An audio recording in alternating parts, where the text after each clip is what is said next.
Let's go. Hello, everyone.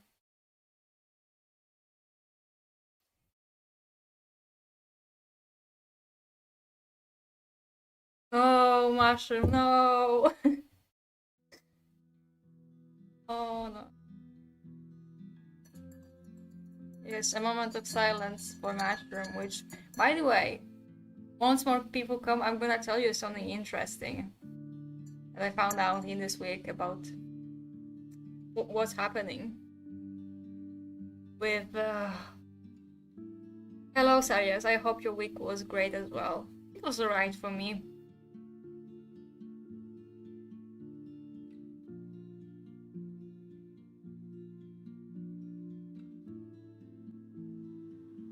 So, about the dog.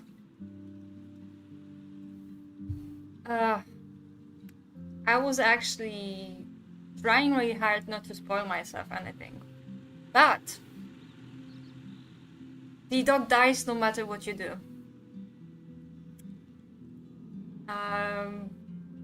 Apparently, if Daniel doesn't let the dog out, then if Sean doesn't let the dog out, then Sean will.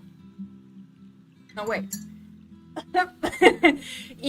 Because I let the dog out, me as Sean, and if Sean doesn't do that, Daniel will.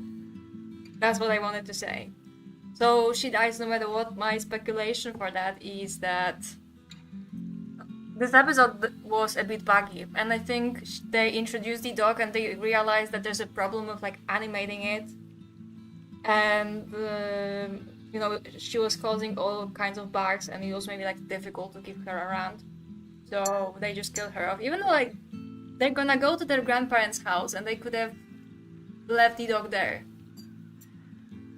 And apparently, depending on the choices that you make, you have the ability to bury her. And like, obviously, whoever lets the dog out, hello Zork. And depending on who lets the dogs out, then Daniel will have a different reaction. So I suspect he's gonna be really mad at Sean for letting her out. But maybe in some way that's gonna be better, because if he let the dog out, then he would feel really guilty about that. So maybe it's better for Sean to take the blame. Alright, that's about the dog. Very unfortunate, and like this might be the first thing that I actually, the first narrative choice. Hello, the dog's name was Mushroom. So my crash out over not reloading the save was kinda unfounded. Oh no! Daniel! Shit! We're gonna witness this all over again, no! My crash out over not reloading the save was kinda unfounded, because that's gonna happen no matter what. And yeah, I guess we have to witness this again and try to make the choices that will result in that hopefully at the very least we will be able to bury her. We have a 2-day walk ahead of us. Better get going. And as you guys know, I hate making decisions, which is why I'm playing a choice-based game. Daniel? Where are you? He was somewhere there. Oh yeah, and there's gonna be blood here, and yeah, but like that's like the first. Sorry, I need to. My eyes are all scratchy. That's like the first narrative choice made by the developers that I don't like. What Because the fuck happened here? yeah, because it's just so you make a choice-based game. At the very least, give me the choice to save the dog. If you're gonna ride the dog out, then just do something about it, because this way that's just kind of like manipulative, you know. That's not good. Yeah, man. And I think there's gonna be a choice segment now, and depending on what we choose, we will be able to bury her. So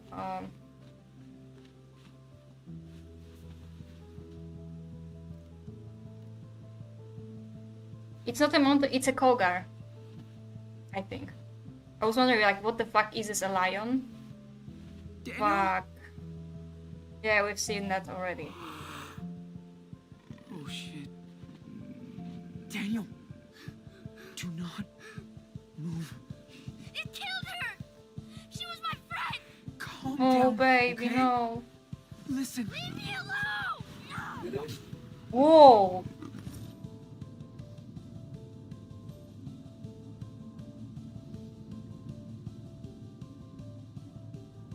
Alright, guys. What the fuck am I supposed to do now?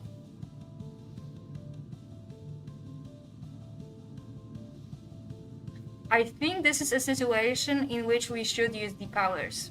Because what other choice we have? If we step forward and take Daniel, I know what to do to choose the choice. Maybe if we choose don't intervene, we will be able to like direct him. I think.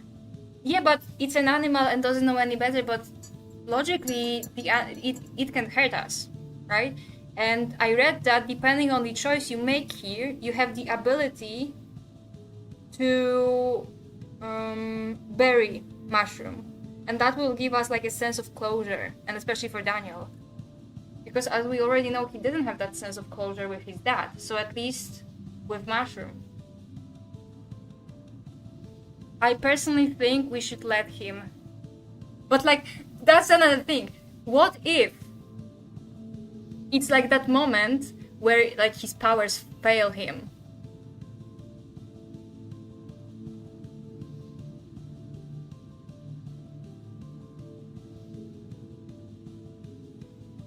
My philosophy is that we're gonna use the power when it benefits us, and I even told him the last time that we can use the power as a last resort. I'm choosing don't intervene. You killed my dog! Fuck! Oh shit! He killed it! Daniel. He snapped its... It just happened. Oh fuck. He snapped that Kogar's Happened head. to me. Shh. You just wanted to protect us. Save your strength. Oh no. Figure it out. No, it was a good decision. See, we will be able to bury her. That's what I wanted. Oh my god.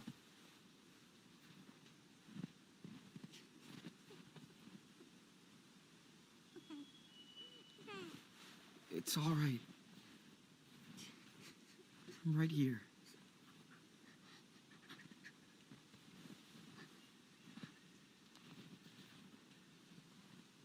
You can kill in self-defense, especially if it's an animal, okay? Yeah, I knew that I'm going to let him do this thing because, yeah, I think.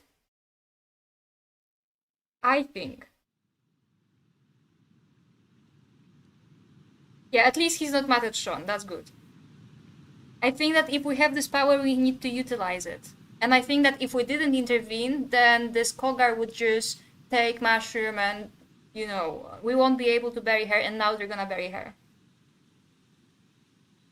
Yeah. There are like some animals in the US that we don't have in Europe, so... Yes, that's what I want. I wanted them to bury her. Here. You should do it.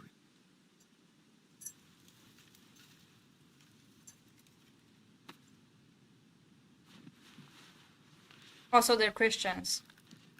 Good to know.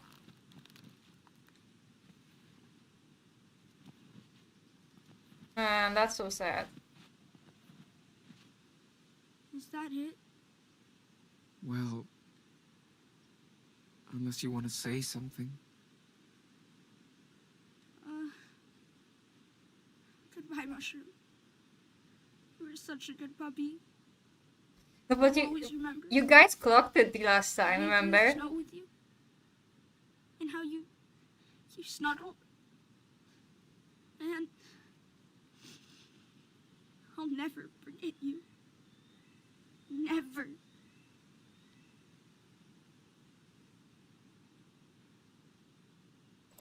Thank you, Mushroom, for looking after us in these woods. You won't be forgotten. You guys clocked it the Sure. last time, remember? Do you Oh think no. she's up in heaven Oh, in heaven. with Dad? Yeah, I was scared he's gonna ask him I'm sure about he letting will her look out, after but Wait. What about his allergies? don't worry, Inanna. There's no allergies up there. They'll be fine together.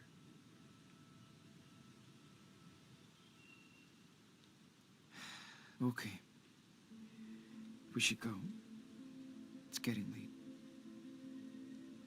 you guys collected the last. No, no! Let me say what I want to I'm sorry I say. killed the cat. No, don't be I sorry. don't know what I was thinking. Don't be sorry. If only I could. I know. Come on, buddy.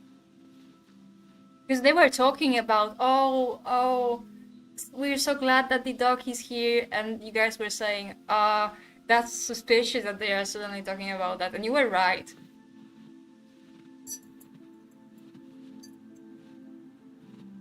Oh yeah, we don't want Jason Voorhees. Do you think Wish we didn't have to go. Do you think that Daniel will be able to defeat Jason? Come on. Let's hit the road. What about my traps? Should we leave them up? They'll protect the next runaways that stay here. I think Daniel wouldn't stand a chance against Jason from what little I know about Bye, Lord Jason. Snowman.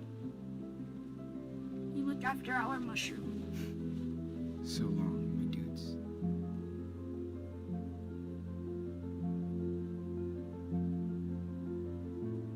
He took it way better than I thought. Like, obviously he crashed out and snapped that cat's head. But he's managing his feelings really well, I think. I'm good at raising him and controlling his emotions. But, like, I also kind of know how they feel. I mean, not exactly. But, like, if you've lost an animal, you know how devastating that can be.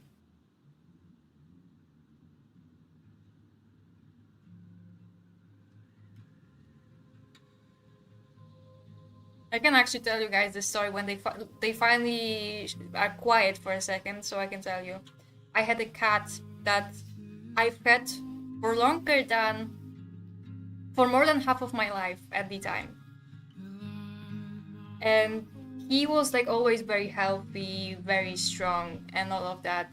But all of a sudden he got sick, he got pneumonia, and his heart was like, because of age, he was getting worse. And he would have survived one of those, but not two. And I remember we were trying to save him. And one day my mom took him to the vet and called us and told us that we have like 10 minutes to come to say goodbye. And that was one of the worst moments of my life. I'm not exaggerating.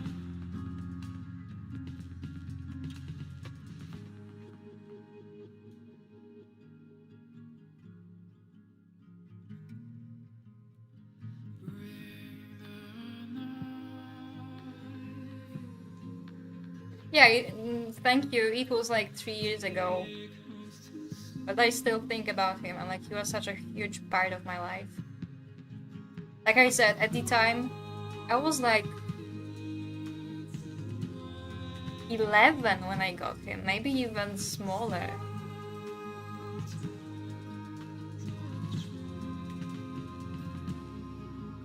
Now I have another orange lady with me.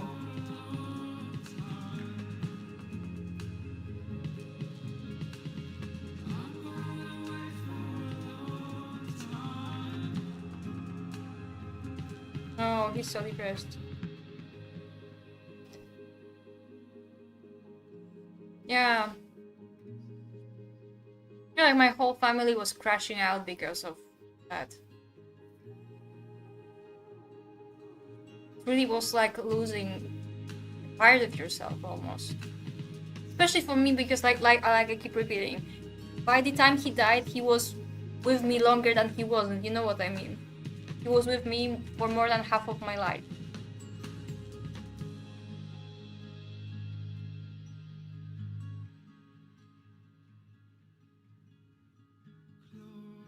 he's in a better mood.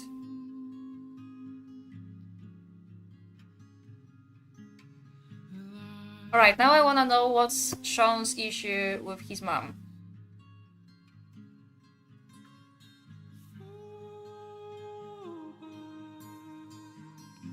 Beaver Creek welcomes you. Okay.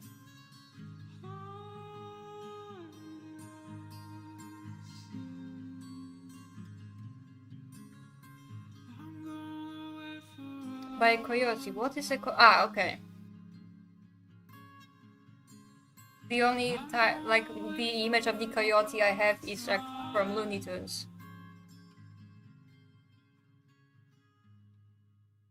Yeah, that's like having a pet is great, but then one day you sit down and realize I will probably have to see it die. And I remember because he went missing like half a year before he died. And he wasn't around for 6 days. But he returned eventually. And I remember that when he returned, Daniel, I sat with him and told myself that a long time since the I was day he here. dies, I will be with When was him. that? Before you were born. And I delivered on that promise, even though it was like we had 10 minutes to go.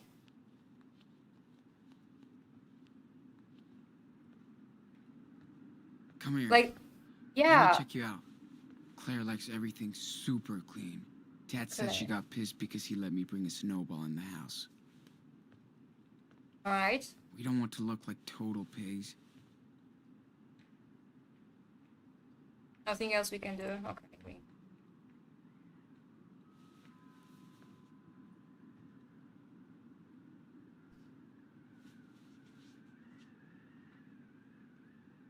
What if they went on vacation? Or something. What should we call again? We'll figure out something. That can be good. That's like foreshadowing that they don't want them. I'm sorry, we don't want any of... Hello, Hello, Claire. Claire. Why does Sean? he call her by her name? Is that Daniel? What's going on out here? I heard. Look who's here. Oh, she's After happy all to see this them. time. What the hell are you doing here? Stephen, watch your mouth. Well, it's kind of a long story. Oh, you poor thing. You know he's sick, right? Yeah, but Okay, inside. Both of you. The grandma was happy to see them. But why is he calling his grandma by her name? That's weird.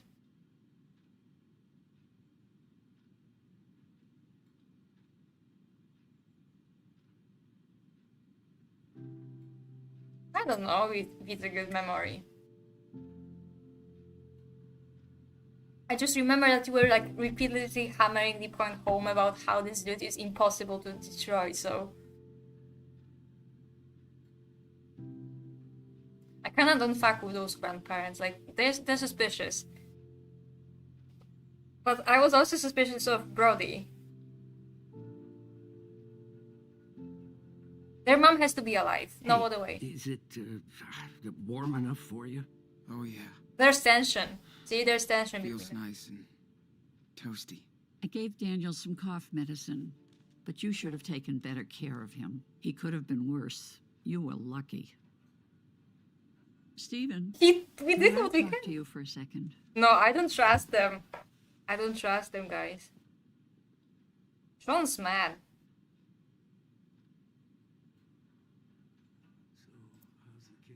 Shit.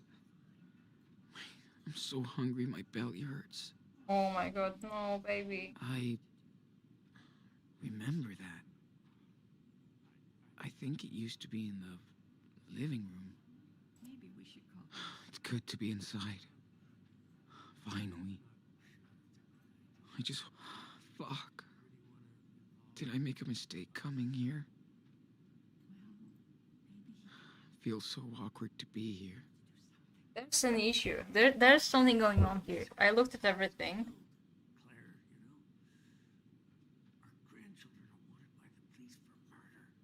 You know, with this game, we never know. I looked at everything, right? Sleeping in our home. Next door. Like, you can feel this awkwardness. Like, you just have to sit and listen. Then we'll figure something out. Okay? All right, Stephen. Oh, Lord. Okay?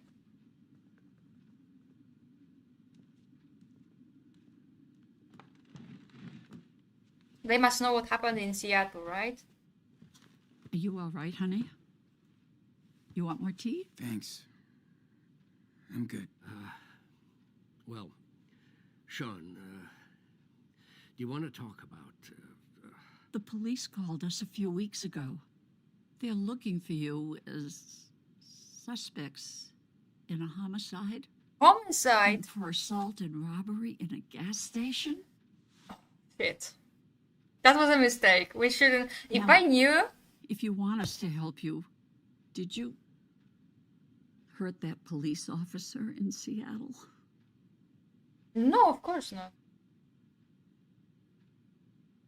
What? Why can't I just say no? I can't say fucking bullshit.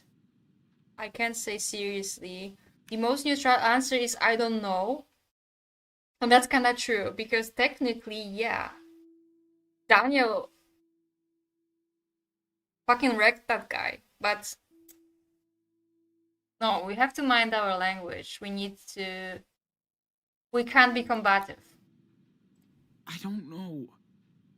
I swear I don't.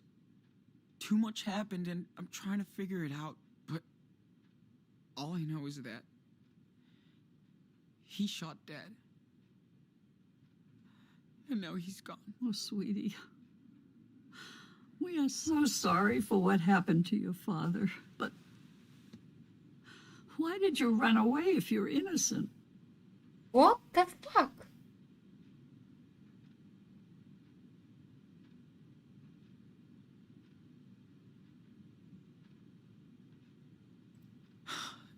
It happened so fast. I saw the cop on the ground and my dad and I freaked out. Oh, I know. You poor thing. Right, I I hadn't just considered made that. things worse for you and your brother. Yeah, what was your plan? You know the police would separate us. Maybe forever. Daniel would end up in foster care. You can't be sure, Sean. Anyway, at least you've managed to come here alive. We're glad you two are okay. Would he end in foster care? I hate to think what could have happened to both of you. He would probably be placed with You them, need right? to think of long-term solutions now. I tried. I swear. But I can't do everything. So, what are your plans?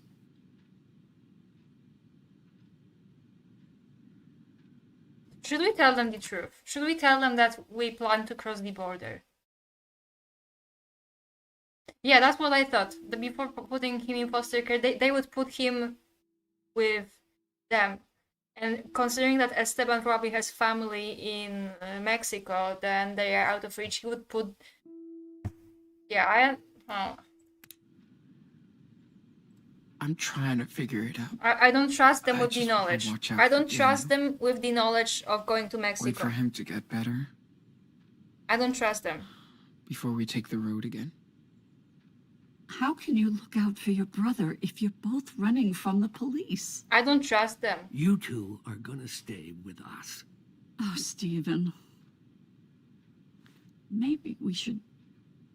After your mother left, your dad never really wanted us in your life.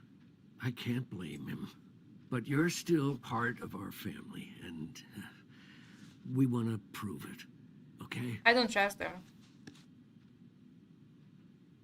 Seriously? That's really nice, Stephen. Why do you call him by his name? Thank you. Okay, but we have to lay down the rules of the house. No mess, no noise, or no service. The biggest rule is keep your heads low around here. Beaver Creek is small and nosy. And nosy. We can stay? Serious? Awesome! Ooh, Sean, guess what? There's a huge model train upstairs. Hey, you're supposed to be resting, young man. Yeah, yes he is. But he seems better already. Anyway, you and Daniel will stay here. At least until Daniel's better. We'll He's already see better. what happens next. So, I bet you're hungry. Let me fix you something.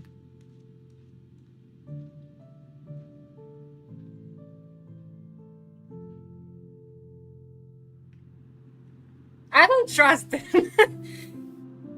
It's better to not trust them than to then be, you know. Because Brody positively surprised us. It's better to be positively surprised than disappointed, you know? How do you feel, Superwolf? Way better. It's nice and warm in here. And the food? Yum. Yeah, feels good. Feeling better? You look cozy. Yeah. I love that bed. Thanks, Grandma. Good. Your temperature is down. I'm way better now. You still need to take it easy. How about if we say a little prayer and give thanks? It's like a bedtime story, right? Well, this is a bit like this, yes. Except the story comes from up there. The ceiling. So are we ready to pray? Just follow my lead. Okay, let's Sure. just placate them. We need You all are the in help their we can house. get. If they ask to pray, Who wants to bless Dad? And Sean. And Mushroom. And you and Grandpa. And, everybody else. Oh my, you are so sweet.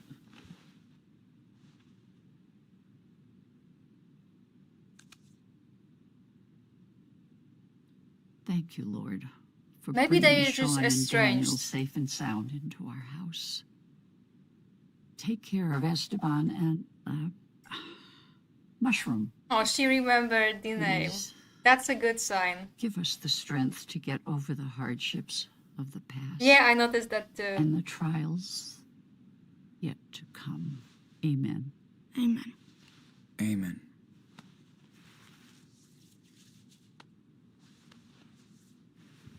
Okay. It's bedtime. Try to get some rest. You still need it. And no roughhousing in here. No worries. We're too tired. Good night. Oh, and thanks again. Good night, Grandma. Grandma. Oh.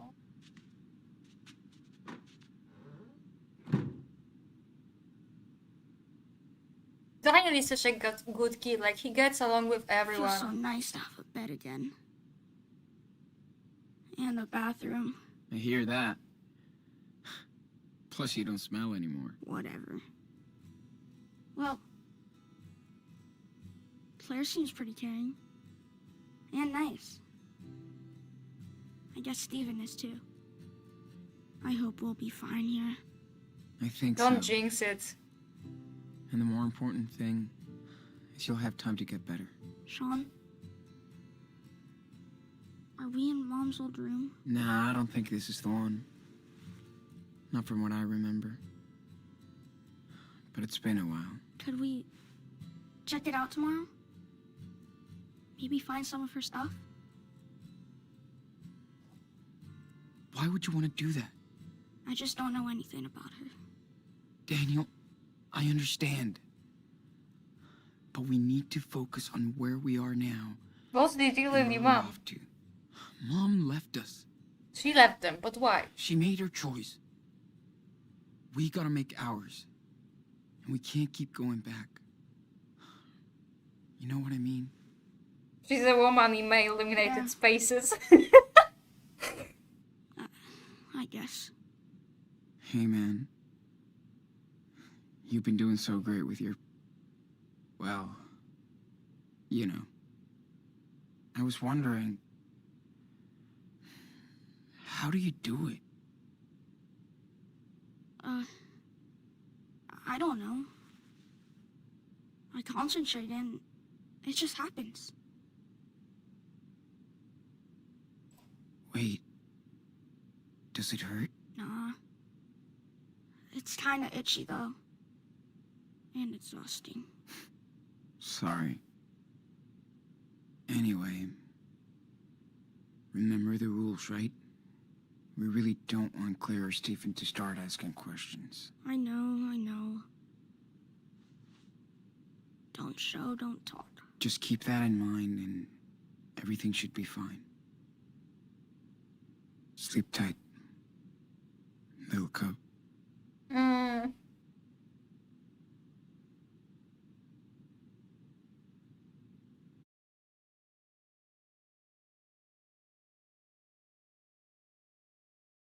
All right.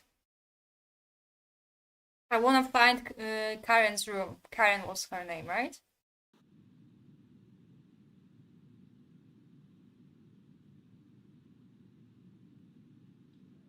So many visual bugs. Like, what is happening there? Okay, so we're still in Oregon, right?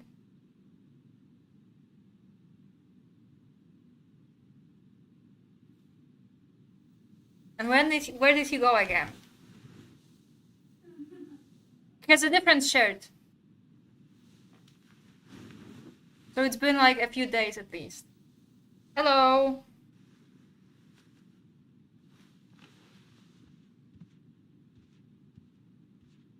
Man, I could sleep all day long in this bed.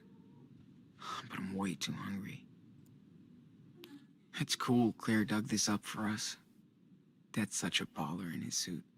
Oh, so this is a picture of Esteban, Claire, and Steven, sorry. And this is, I guess, their wedding day. This is pretty good so far. I love that Stephen only has crime and train books. Inherent mice. I'm good.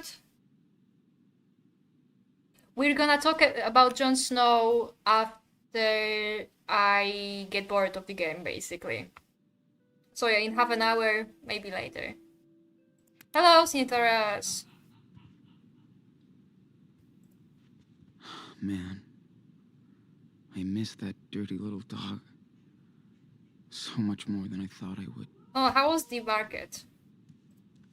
Claire wanted to throw her clothes away, but we convinced her that with some sewing and cleaning, it would be enough. That's a cool memento of our secret cabbing in the woods. I'm not sure if you're gonna be on Jubilee, but what was that sound? Because it's not gonna be like an anti-John discussion.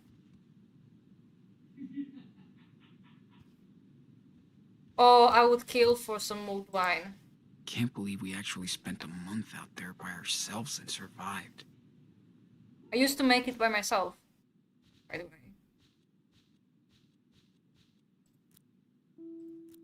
Okay, we don't have the phone.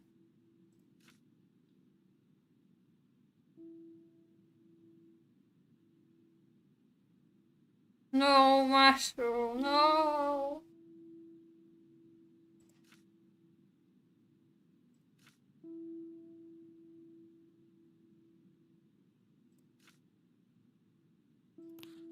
Back in town today, walked slower with the snow, scavenging trash, found tons of good stuff. How can people waste so much food? Trash panda persona. Daniel's sick, tired and coughing. Will go easy on the outside training until he's better, making...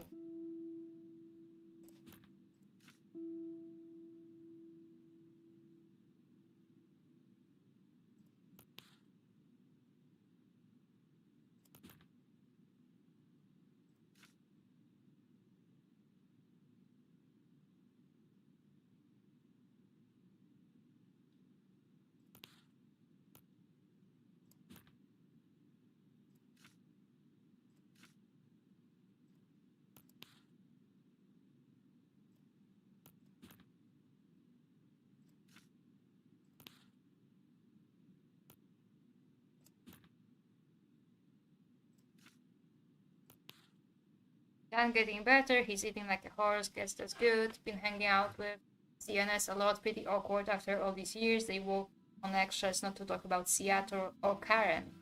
There's a huge elephant following us everywhere. Rude. I guess these are drawings made by Daniel. Claire Reynolds. Stephen Reynolds. Very beautiful things. Description: don't leave the house. Disconnection, no phone, no internet. Daily chores. Homework for Daniel. Get luck with that. Bored. Great for being here, but need to get out. Gotta think of what's next. Oh, he has like more things he can draw with.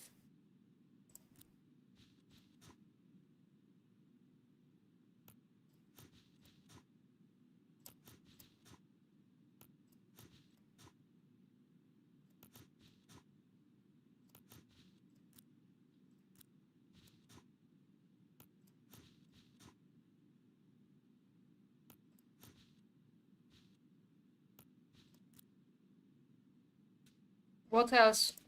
Because I have like exclamation marks here. Pretty badass.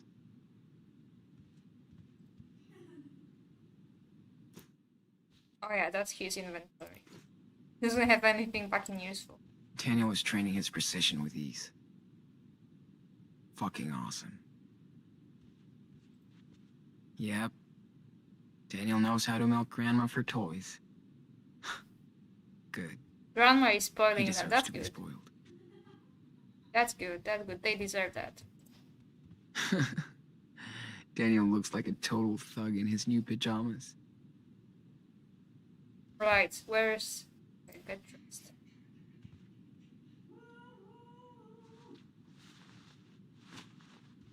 You're just putting your pants on? That's not getting Alright. dressed. I'm allowed to go out now. You're disgusting, man. Not even a shower, like... Man, I don't like how you're behaving, Sean. I don't like that. Sean! Finally. Sean, are you awake? Breakfast's almost done, so come down when you're... I'm glad they get along so... Okay. Okay, like, Choo-choo! So careful, Chief.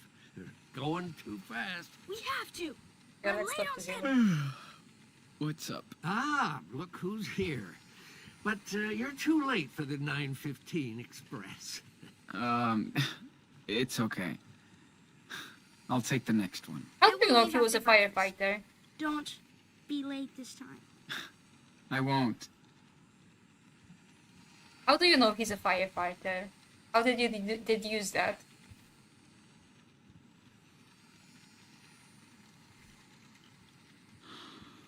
Feels so good to be safe at last.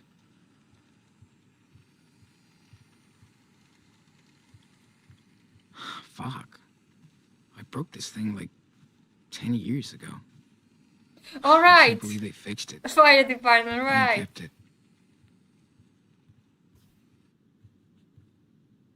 Can we get inside those rooms? It's crazy how everything is neat and tidy here. Take a shower. Quite the change from our last home. They have so many pills and stuff to take. Sucks to be old. Yeah. Hope I'll never have to hold on to a bar to take a shit. Yes! At least that.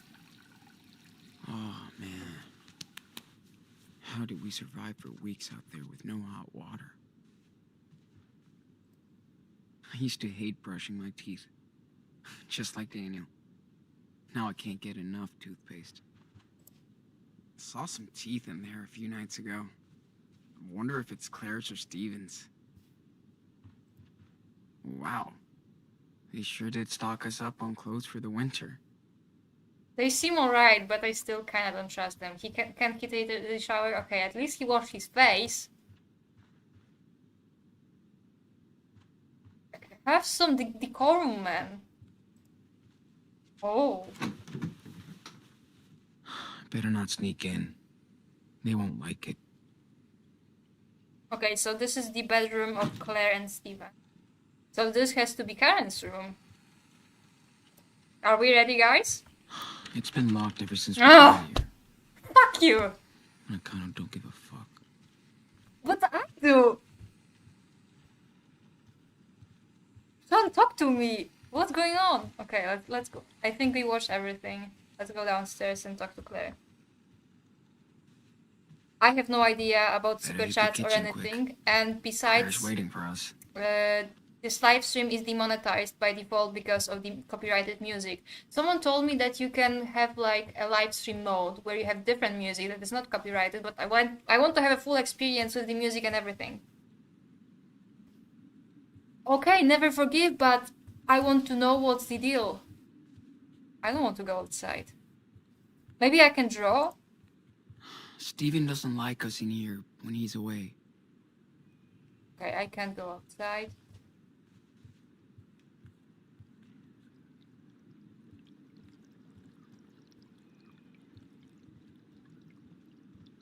Can't look at anything here. That's a nice house. That's a really nice house, guys. I really It's like cool it. he took us in, but how long are we gonna stay here? Claire's food smells so good. Let me look around. Can you We're be starving. quiet for a second? I don't think Karen will show up. Like, I low-key don't believe. I think she's that... I think she's gonna be like Lyanna. She's gonna haunt the narrative, you know? I can't look at anything. So boring. Okay, that's okay. So Lyanna was in a deadbeat. Hello, Silver Princess.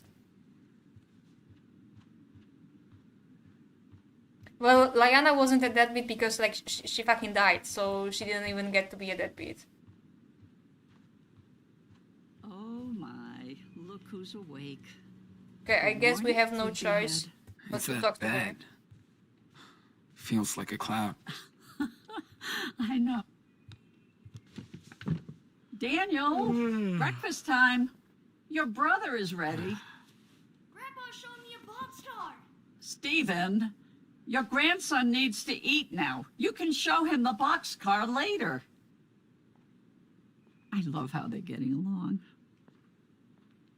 I didn't! I just said that she Do you need help or... haunts the Anything? narrative like Oh, his Don't mom. worry. But I Lyanna can isn't do a this in the deadbeat. dark. But thanks for the offer. All right, all right. Are you boys done playing? We had an express delivery with the passengers, but the engine broke down. Yep, has to go straight to the workshop. Good. No trains in the kitchen, remember? Gotcha, Chief. Choo choo! Well, they're getting along, that's good, right?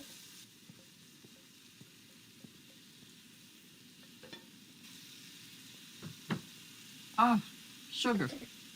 I thought it was a bag, but He no. can fix his trains, but not my kitchen. That's gonna be relevant later. That's gonna be relevant later, like the way it panned, it's gonna be relevant later. Remember, guys? Did I make enough? Everything's okay? It's great. As Now I'm usual. hungry. You're the best cook ever. Looks like you're getting cozy with this new country life after all. That'd be nice. Yeah. It's nice to be far away from everything. That'd be nice. Feels like we're the only ones out here. Well, that's exactly why we love it. It feels safe, unlike the big city. I get it. As someone from this I small like it. town, I'm not It's sure totally how I feel. Oh, about it. bless your soul. You'd get along good with our neighbors.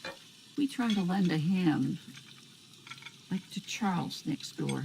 He lost his wife, and things have been hard on him and his son. He would just get lost in Seattle. But we're all taking care of him here. How old is his son? I think he's your age. Ooh, cool. He's gonna have a friend, guys. Everything is going great. We could end the game here, but there's 3 more episodes. And we're probably not even halfway through the second one.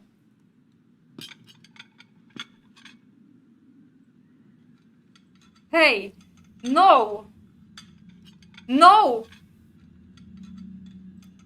Stop it, you crazy?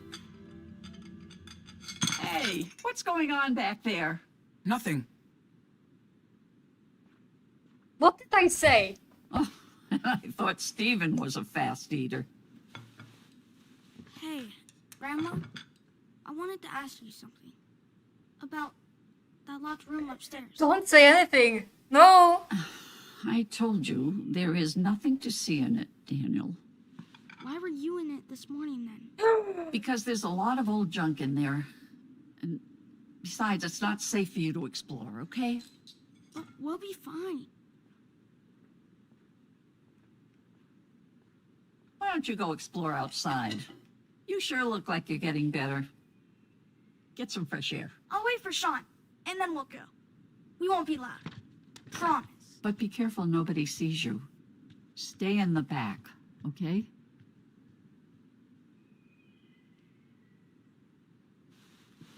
Maybe you should tell him that it was Karen's room. It's just a room now, Sean. Nothing to see. Daniel needs that. He doesn't know anything about her. I know, poor thing. But his mother isn't in there anymore. So nobody goes in the room, okay? I'm serious. What the hell is in that room? Did Mom ever contact you? She only talked to Dad a few times. Then she was gone. Yes, she was. You know, Sean, I don't really want to talk about this anymore. It's over, anyway. You have to respect my rules under my roof, okay? Of course. What with those bratty responses? I would Always. never say I appreciate chill out that, to Sean. her. Now you better go find your brother. There's a shed with some old toys outside. I'll bet Stephen has the key. Daniel will freak. Thank you. Like, what's with those bratty responses? Chill out? What do you think you are? I would never say that. I would never say that. I respect these people. You belong in the cupboard. Yeah, let's Clean tidy up. kitchen equals clean conscience. Hello, James. We're not talking about John yet, but we will soon.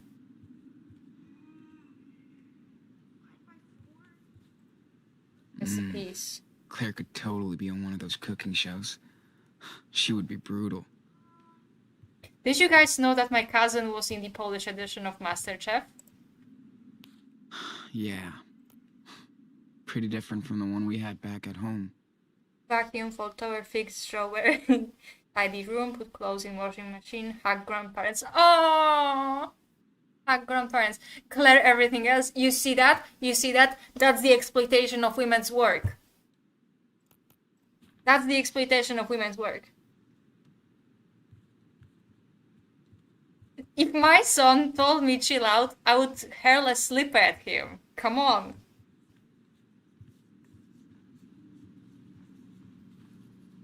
What's in here?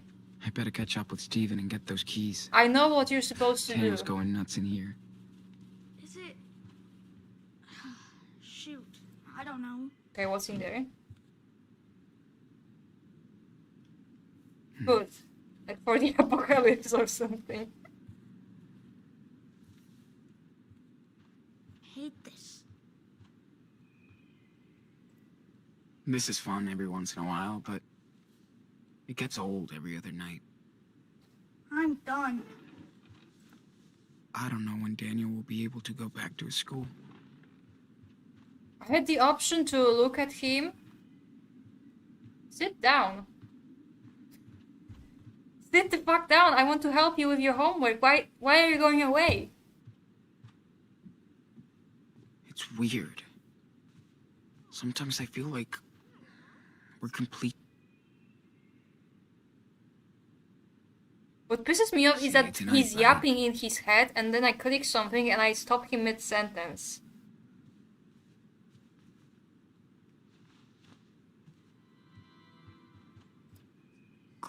Claire can draw pretty damn good. Whoa! He's Guess it good. runs in the family.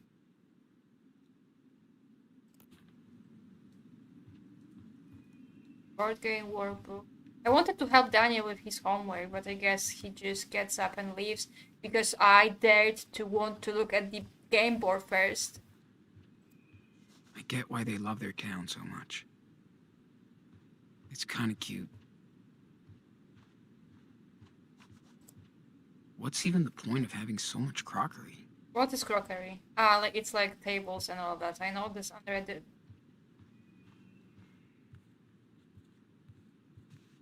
Alright.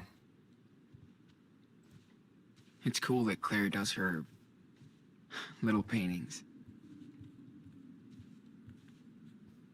Okay, so you got your talent You from really her. have weird, ugly hair. Daniel, you would have looked the same back then. I wonder where this was I would taken. never get that haircut. I don't picture Claire and Steven as world travelers. Where was that picture of you guys on the beach from? We went to Hawaii when Stephen retired, believe it or not. What? I can't... Sean, quick! Look at this fish! What?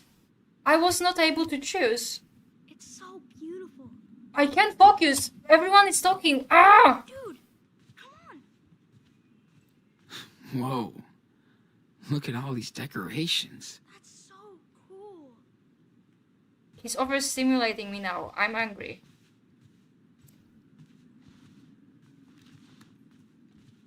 Oh, so, are you excited about the tree, Daniel?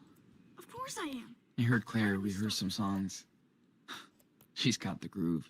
I'll get it this weekend, promise. Sorry for getting upset, Sean. I just don't feel comfortable talking about all this. Hey, Claire? What's on your mind, Sean?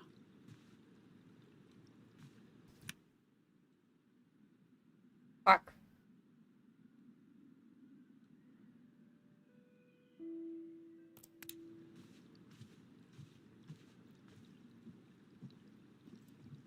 What did you think of Dad? You can tell me. I won't get mad. Well, your father was... he was his own person. So they That's it? disapproved. I mean, I know you guys didn't really get along. It's just... Esteban was very different from us. And he never took a single step to change any of that. Sounds like Dad. He wasn't one to smooth things over. Trust me, I know the type. But he did raise you boys on his own. Can't argue with that. Yeah. He worked his ass off for us.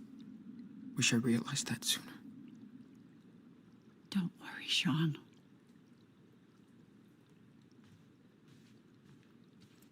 What's the story with your neighbor? Charles? Oh, poor man used to be a basketball coach, but had to move out here after his wife's passing.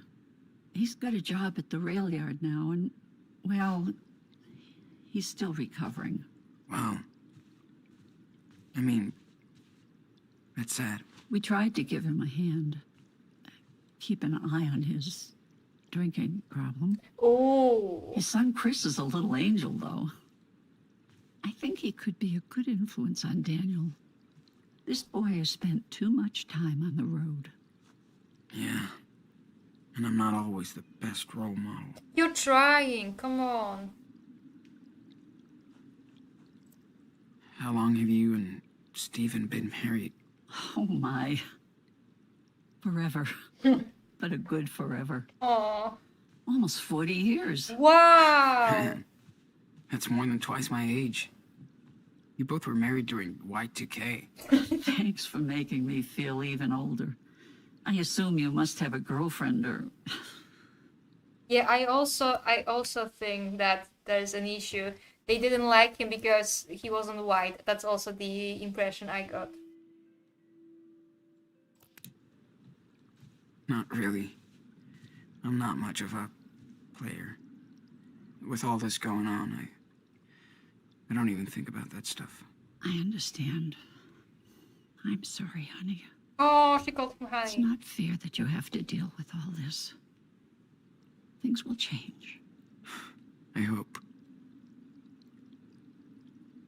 Do you know anything about Dad's funeral? There was a service. We couldn't make it in time, but we sent flowers. I'm sorry, Sean. It's okay. I just want to make sure somebody took care of him. Hopefully, you can go visit him at some point. At some point. Yeah.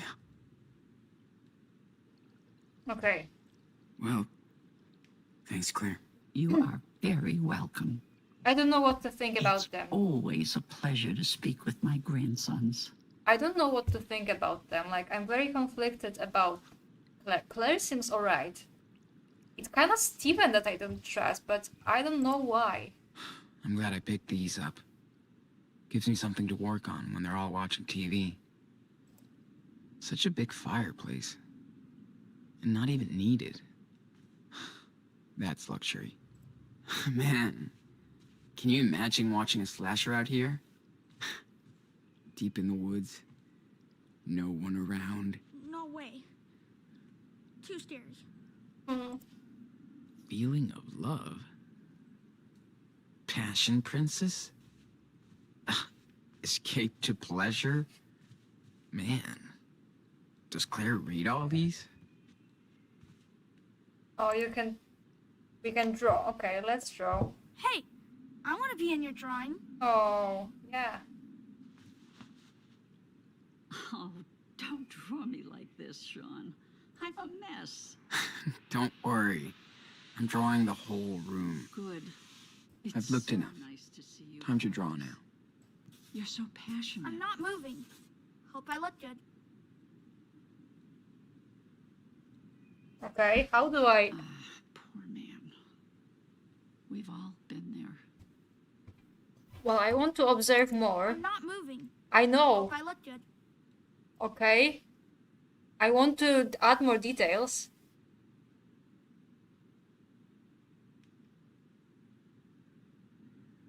Yeah, but I can't finish. I need Shut to up! observe more before I can actually draw. Okay.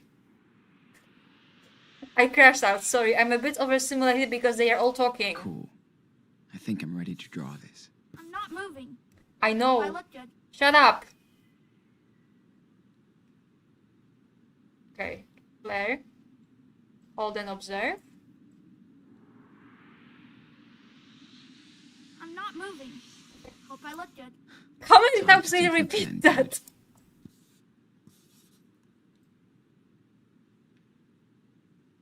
It didn't like... I'm not moving. Hope I look good. Pretty good. But I can add more details if I want. They couldn't record like Okay. 2 more lines of dialogue. Yeah, I feel like I'm it's not not a... moving. Hope I look good. Stop! I feel like it's not a coincidence that the mom is named Karen.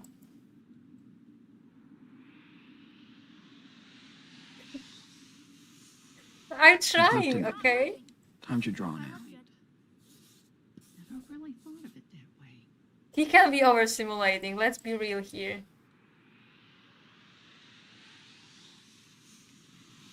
Cool. I'm not moving. I think I'm ready to draw Hope I this. look good. Alright, we're done with this shit. Oh, that was horrible. Sorry, it may seem like I'm absolutely insane, but it's actually not that easy to make me angry, but making me like overstimulated the way I am right now is one of those ways. So I promise I'm not crazy and I don't have Oh, this anger looks cool. issues. Too bad it's broken. Sweetie, can you not put your feet on the couch? Yeah. Whatever. What? I asked Claire and Finally, nothing. some fresh air. And nothing. Gotta get those shed keys from Steven first. But you see, this game is bugging like crazy. I wasn't able to respond to Daniel. I wasn't able to Yeah. do anything. No problem. Stop talking!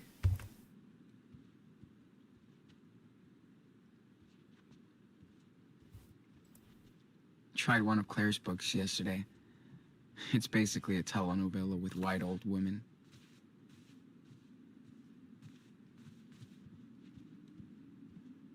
See, I clicked Ask Claire and nothing came out of it because she told Daniel to take his legs off the couch. Like, this game is buggy. This episode is buggy as hell. Daniel seems so happy to be here. Good. Alright, where is that? Where is he?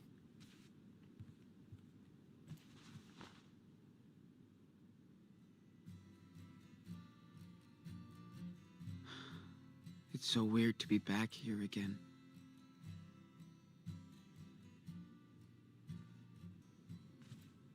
No!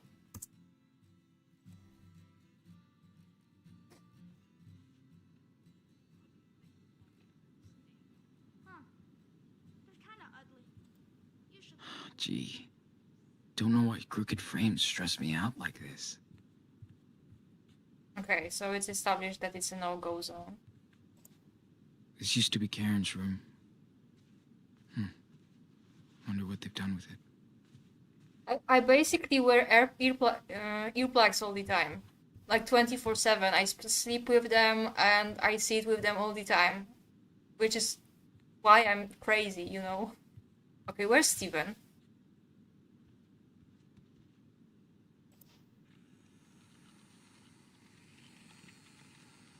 Hey, what's up? Oh, excuse me, sir. You did not win a ticket for this train. You got a hitchhike. Come on, Chief. I just want to see how this works. Now, I could be a real superhero and save How the does that train work? from disaster. Nah, I'm not doing that, sorry. I'm not doing that. Okay, where the hell is Steven?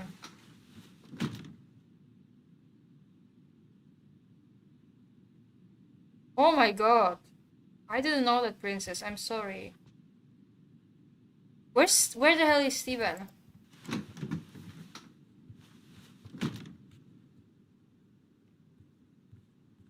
Don't fall off.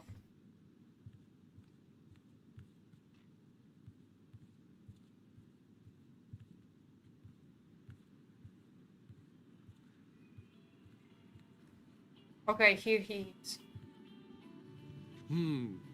Think I need a handy assistant. Can you hand me the glue in the cupboard behind me? Whoa! Careful. Sorry, I forgot. That thing isn't too stable. Let me just... Okay. Sorry. My fault. Your grandmother keeps telling me, but I'm a lazy old man. Hey, can you close the door? I want to talk for a second. Oh no. That's not gonna be good, guys. It's the power cable, of course. Yeah, it happens all the time.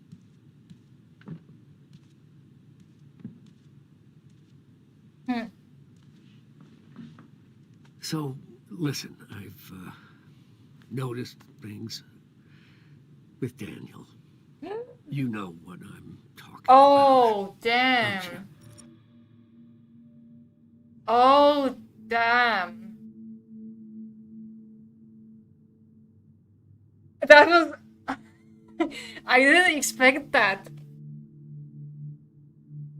Alright, guys, what do we do?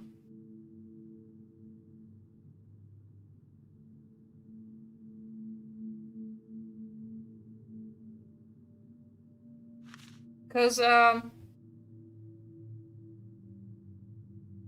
thing is, he can mean something entirely else. I noticed things with Daniel. That can mean anything. It doesn't have to mean that he means his powers.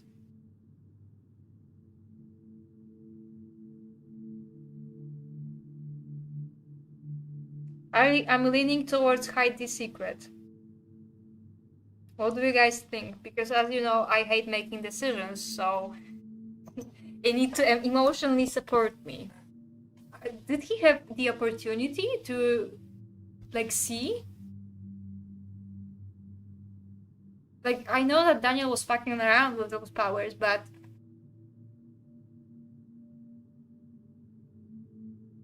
No, I need to...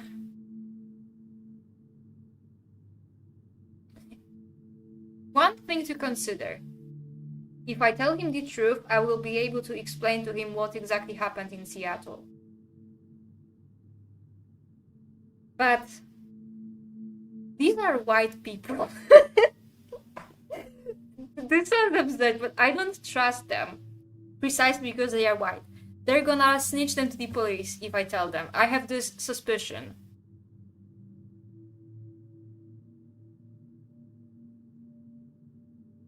Can anyone else chime in? I have two very opposing views in the chat right now.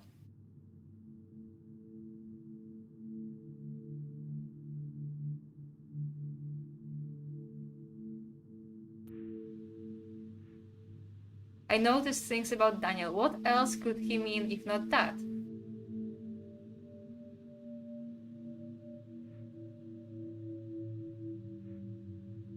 The way they talked about... I just don't like the way they talked about Esteban. That kind of set me off. My instinct is telling me hide the secret. Why does everyone want me to tell the truth?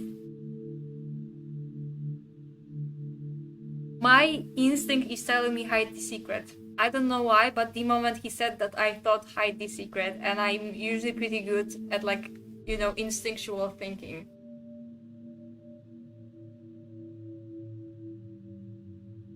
If you guys want me to tell the truth, you have to convince me, because I'm leaning towards hide the secret.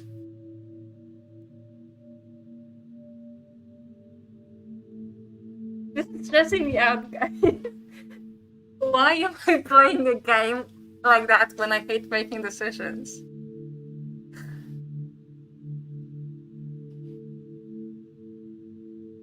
Yeah, you told me to attack that dude at the gas station. I should have listened to you, but...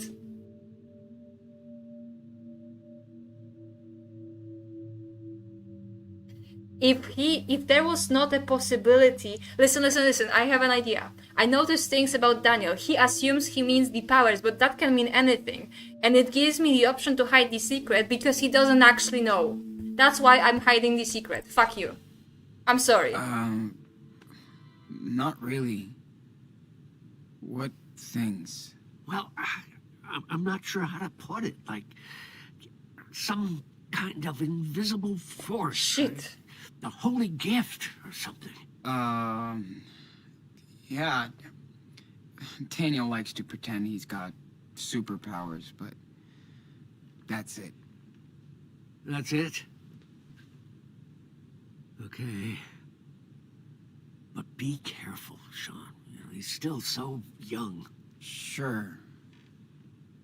And by the way, let's keep this between us. Claire has a lot of strong beliefs. She wouldn't understand.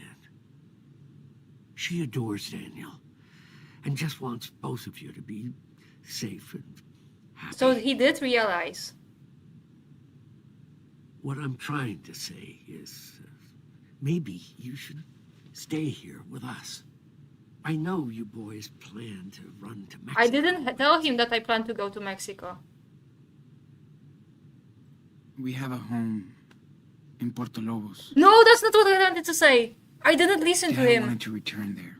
2 Mexican boys out on the run. That won't be a secret in Beaver Creek for long. America is your home. With us.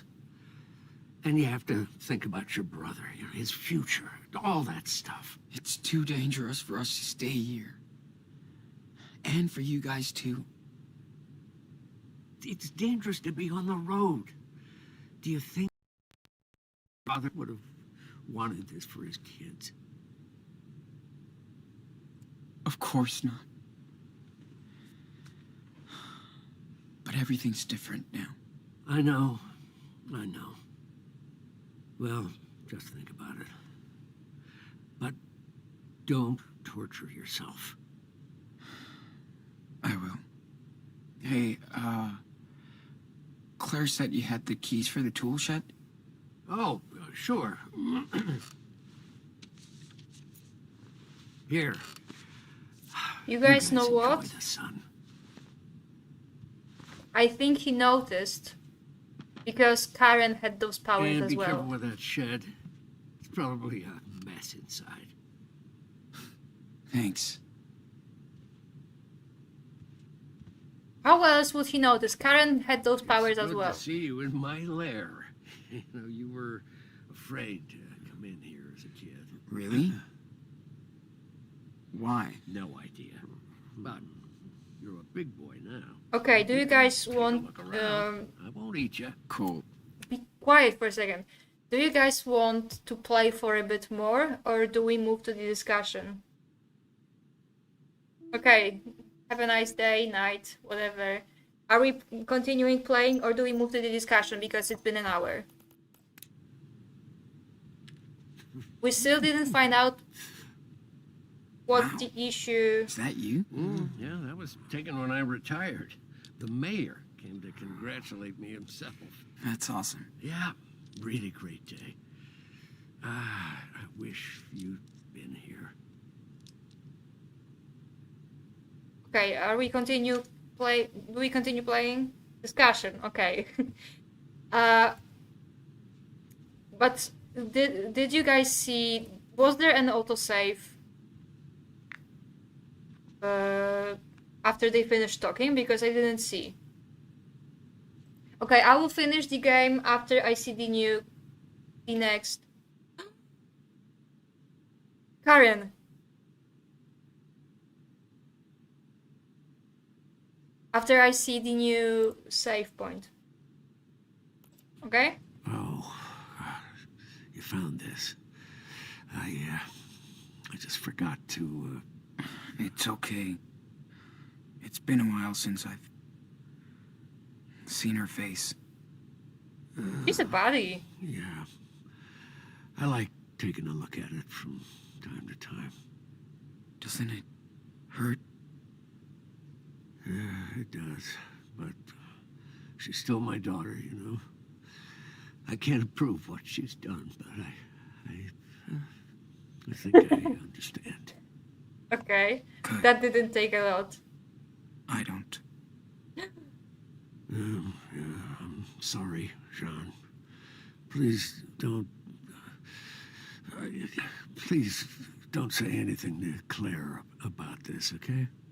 Don't worry. I won't. Steven sure digs his hobby.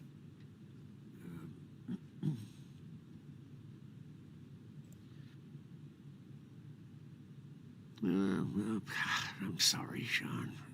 I know you guys miss your games and your websites. But trust me, a break from all this can only do you good.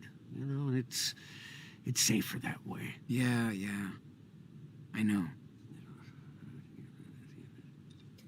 You were just saying to never forget her. Come on, dude. Man. Who did this? Oh, it was our neighbor's son, Chris. Yeah, I helped him and his dad build that treehouse. Why are you holding a fire sword? I'm not sure. Yeah, that kid sure has an imagination. Do you guys hear this back?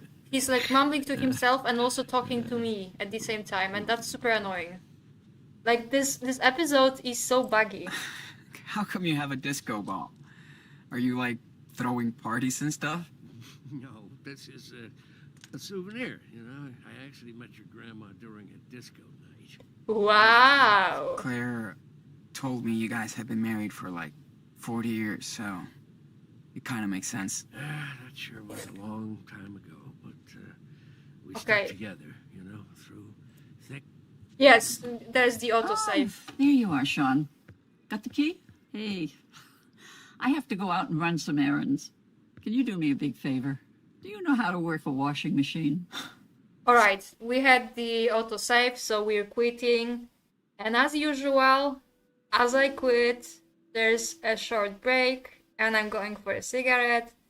And then we move on to the discussion. I have to say, I enjoyed this segment of the story. Aside from all those bugs, like this episode is super buggy.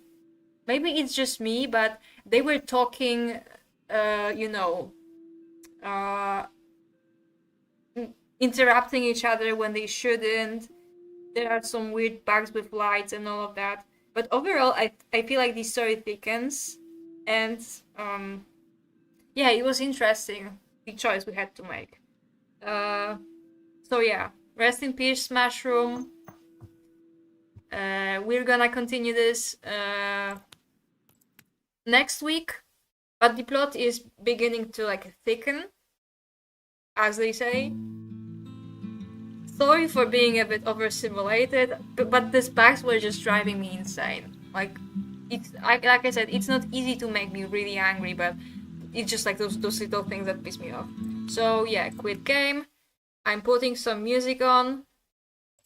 We should make Rest in Peace Mushroom like our inside joke, or how you call it. Like, we're gonna welcome each other by Rest in Peace Mushroom and saying goodbye by Rest in Peace. Like a catchphrase. Yeah, a catchphrase. Alright, listen to some music. I'm going for a cigarette.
Download this. I have a new meme for today.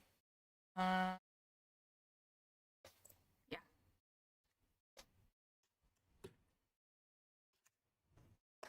So,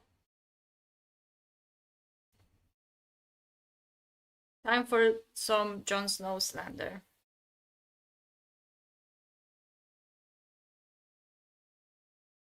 Alright, so I prepared some notes.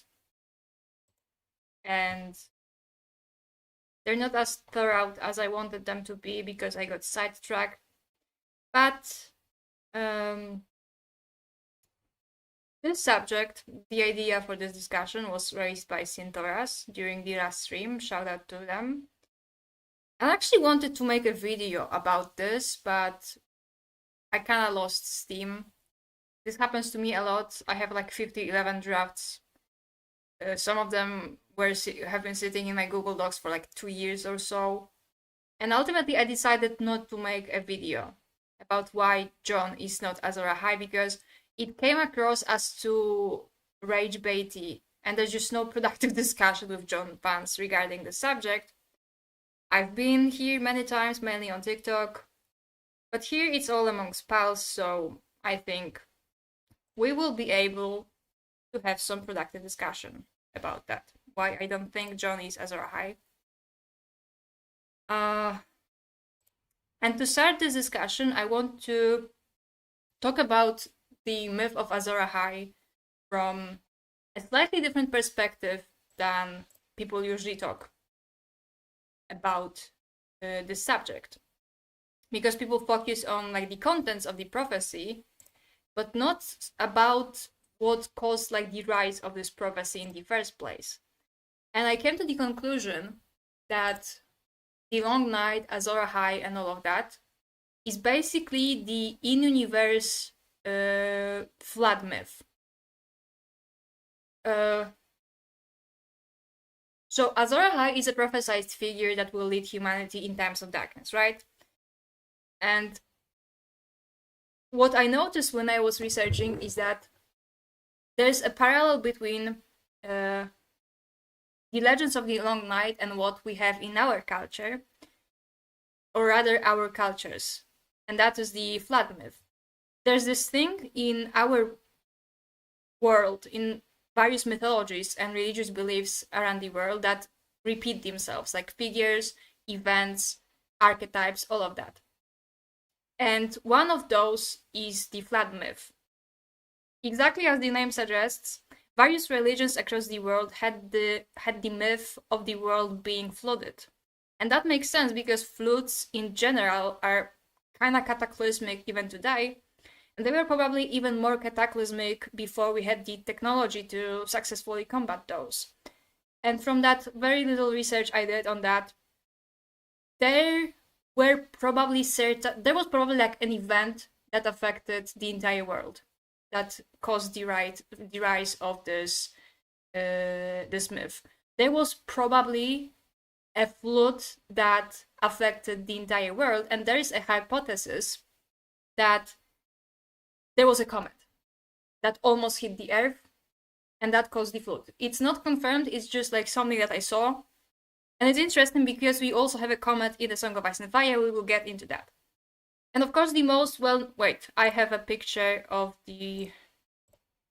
Yeah, let's look at this drawing of the biblical flood. So of course the most well-known myth of that is from the book of Genesis and Noah's Ark. But those were present in Mesopotamia, in Hinduism, in Greek mythology, and even some indigenous American cultures. And the equivalent to the flood myth that we have in Planetos is the legend of the Long Night. And that was also a cataclysmic event. So,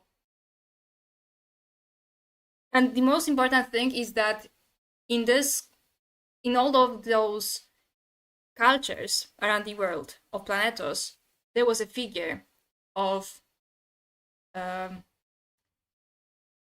someone who led everyone out of the darkness. So from the World Book. How long the darkness endured, no man can say, but all agree that it was only when a great warrior, known variously as Hirkon the Hero, Azor Ahai, Yntar, Neferion, and Eldritch Shadow Chaser, arose to give courage to the race of men and lead the virtuous into battle with his blazing sword Lightbringer, that the darkness was put to rout, and light and love returned once more to the world. And later, as the first men established their realms following the pact, little troubled them save their own feuds and wars, or so the histories tell us. It is also from these histories that we learn of the long night, when a season of winter came that lasted a generation in which children were born, grew into adulthood, and in many cases died without ever seeing the spring. Indeed, some of the old wives' tales say that they never even beheld the light of day, so complete was the winter that fell on the world. While this last may well not be no more than fancy, the fact that some cataclysm took place many thousands of years ago seems certain. Lomas Longstrider, in his Wonders Made by Man, recounts meeting descendants of the Rhoynar in the ruins of the festival city of Troyan, who have tales of a darkness that made the Rhine dwindle and disappear, her waters frozen as far south as the joining of the Selhorur. According to these tales, the return of the sun came only when a hero convinced Mother Rhoyne's many children, lesser gods such as the Crab King and the Old Man of the River, to put aside their bickering and join together to sing a sacred song that brought back the day. It is also written that there are annals in Ashai of such a darkness, and of a hero who fought against it with a red sword. His deeds are said to have been performed before the rise of Valyria, in the earliest age when Olgiz was first forming its empire. The legends have spread west of Ashai, and the followers of Rolor claim that this hero was named Azor Ahai, and prophesies his return. In the Jade Compendium, Kolokovotar recounts a curious legend from Yeti, which states that the sun hid its face from the earth for a lifetime, ashamed at something none could discover, and that disaster was averted only by the deeds of a woman with a monkey's tail. So this isn't said anywhere outright, but I also believe that the stallion who mounts the world is simply a Dothraki version of Azor Ahai, rendered through their cultural perception, and I think that Dothraki will ride to the ends of earth with Dany. That is the Heart of Winter. I made the entire video about that. And this isn't related to Jon at all. It's just something I needed to share because the Long Night may be something cyclical, or at least when it happened the first time around, like the Flood myth, it gave rise to these myths of heroes that repel the eternal darkness and cold. And like I said, this isn't related to anything, it's just a nice reflection of the real world. And yeah, the comet is also here. And now on to Mr. Potential Azor Ahai. So, of course, there is this big discussion in the community about who Azor Ahai is. And people put forward various candidates and give various justifications for why they believe that. There's also a discussion of who or what is Lightbringer. But we'll touch upon it maybe later. On a wiki of Ice and Fire, we have the following candidates. Stannis Baratheon, who is believed to be Azor Ahai by Melisandre. Daenerys Targaryen, who is believed to be Azor Ahai by Aemon Targaryen. Jon Snow, Victarion Greyjoy, Aegon, son of Rhaegar, as believed by Rhaegar, and Rhaegar himself, who at first thought that it's him, but then turned his attention to his son. And I think the issue with Azor Ahai, and like all of those discussions around his identity, is that this isn't meant to be a mystery for us, the readers. It is meant to be a mystery for the characters in the universe. And that's why so many issues arise from, those arguments, who is Azor Ahai. And I think we already know who is Azor Ahai. And if you know me, you know who that is, according to me. And the reason why I think that is because before we are introduced to any prophecy, that prophecy is already fulfilled. We learn of this prophecy after it already happens, and right after that miracle is performed by Daenerys, we are introduced to the first red herring, that is Stannis. For me, I think the reason for me Daenerys is clearly Azor Ahai in the books is that it has more importance than the Iron Throne, and it feels like Daenerys has a far bigger vision than the Iron Throne. Yeah, that's one of the reasons. And There's a quote from Aemon Targaryen as to why he believes it's Daenerys, and it goes, "No one ever looked for a girl. It was a prince that was promised, not a princess. Rhaegar, I thought. The smoke was from the fire that devoured Summerhall on the day of his birth. He styled from the tears shed for those who died. He shared my belief when he was young, but later he became persuaded that it was his own son who fulfilled the prophecy. For a comet had been seen above King's Landing on the night Aegon was conceived. And Rhaegar Targaryen was certain the bleeding star had to be a comet. What fools we were who thought ourselves so wise. The error crept in from the translation. Dragons are neither male nor female. Barb saw the truth of that. But now one and now the other, as changeable as flame. The language misled us all for 1,000 years. Daenerys is the one, born amidst salt and smoke. The dragons prove it." So those who say that Dany is too obvious and not subversive enough are wrong, precisely because it was never supposed to be a mystery. Like, for us, the readers, we the readers know who is Azor Ahai, and everyone else is supposed to be like a distraction, a red herring, for characters in the universe, especially Stannis, because in the House of the Undying, Daenerys has this vision of a king who casts no shadow. And it's followed by Mother of Dragons, Slayer of Lies. So this is obviously, Stannis is obviously a red herring. And the subversion is that it's a woman. And I saw people say that this is not as subversive as it was in the 90s, because now we had a shift with regards to female protagonists in fantasy and beyond. And I have to disagree with that. I think it's still subversive, and the resistance to Dany being Azor Ahai is self-evident in that regard, but there's also the fact that I can't think of many female chosen ones off the top of my head. Like, when I ask people, they say, oh, Katniss Everdeen. But I also disagree with that, because it's a big point in the story of the Hunger Games that anyone could fulfill the role that she had, especially with the newest prequel, that it could have been Haymitch or anyone else. She was just at the right place at the right time. If there are female chosen ones, they are usually relegated not to mainstream fantasy series, but more so to, the subgenre of female-led fantasy, like romantasy in general, things geared towards women and not to the mainstream. And unfortunately, things geared towards women usually are at that mainstream, you know what I mean. And I think to have a female chosen one is still as subversive as it was in the 90s when A Game of Thrones was first published. And as of now, Daenerys is the only character who fulfilled all aspects of the prophecy, and that is relevant because, as you see in this meme graciously provided to us by Carly, for Jon, it's always if or when, but never is. Yeah, I don't know about Buffy the Vampire Slayer. I believe you in this regard. I will just take your word.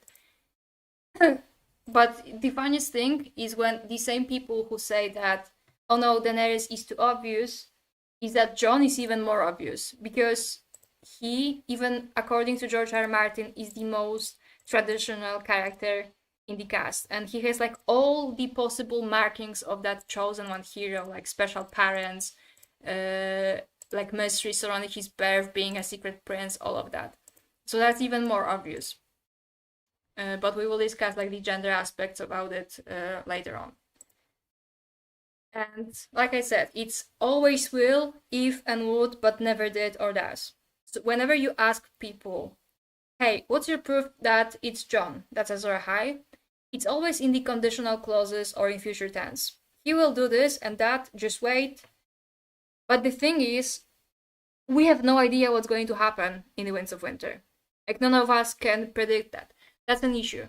People like wrote their own version of Winds, and they are convinced that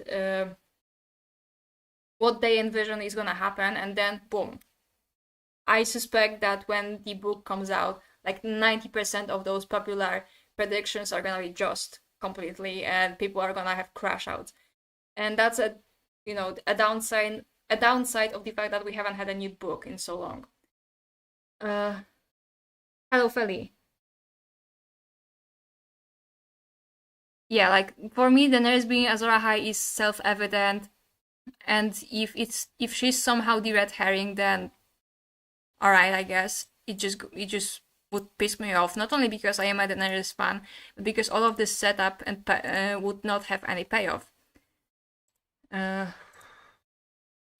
people put forward various ways in which Jon is gonna be Azor Ahai, and the issue is they don't even make it compelling or fun. Because it's somehow other people doing things for him that make him the prince. In other stories, characters have to go on quests, they have adventures to fulfill those prophecies, but in all of the predictions that I've seen for Jon being Azor Ahai, Jon just has to be resurrected and then, like, I don't know, mumble to himself to wake dragons from stone. Like, there's this theory that he will go to the crypts of Winterfell and, like, say, I am the son of Rhaegar, and that's gonna be waking dragons from stone. And people mess this up because some people say that waking dragons from stone will be Melisandre resurrecting Jon. But that would make Melisandre Azor Ahai, not Jon. And yeah, that's the issue. In those predictions, it's always things happen to Jon as opposed to Jon doing these things. Like, he was just born, he was resurrected, and someone else, like, puts all of those things in his hands, and he's just, things happen to him as opposed to him doing things. And there are theories that, yeah, that waking dragons from stone is gonna be him, he's gonna find the dragon's eggs in Winterfell that were supposedly left there by Vermax, that there's like a legend, which was made up by Mushroom. Not our dog Mushroom, like the dwarf mushroom from Fire and Blood. And even if that was, like, assuming that Jon finds dragon's eggs in Winterfell, how is he gonna hatch them? Because it's established that dragon's eggs that are away from the source of the heat turn into stone. So he would have to do the same thing that Daenerys did in a Game of Thrones, including like blood sacrifice and all that. Like, obviously people who make those theories, they never think about it that deep. But he will not just, if he stumbles onto a dragon's eggs and it just hatches, like, how anticlimactic this is gonna be. Especially because it's gonna be just repeating what Daenerys did in a Game of Thrones. I'm gonna go to Melisandre's visions later on, because these visions are really confusing, and I'm kind of not surprised that she messes what it means most of the time. But yeah, the issue with these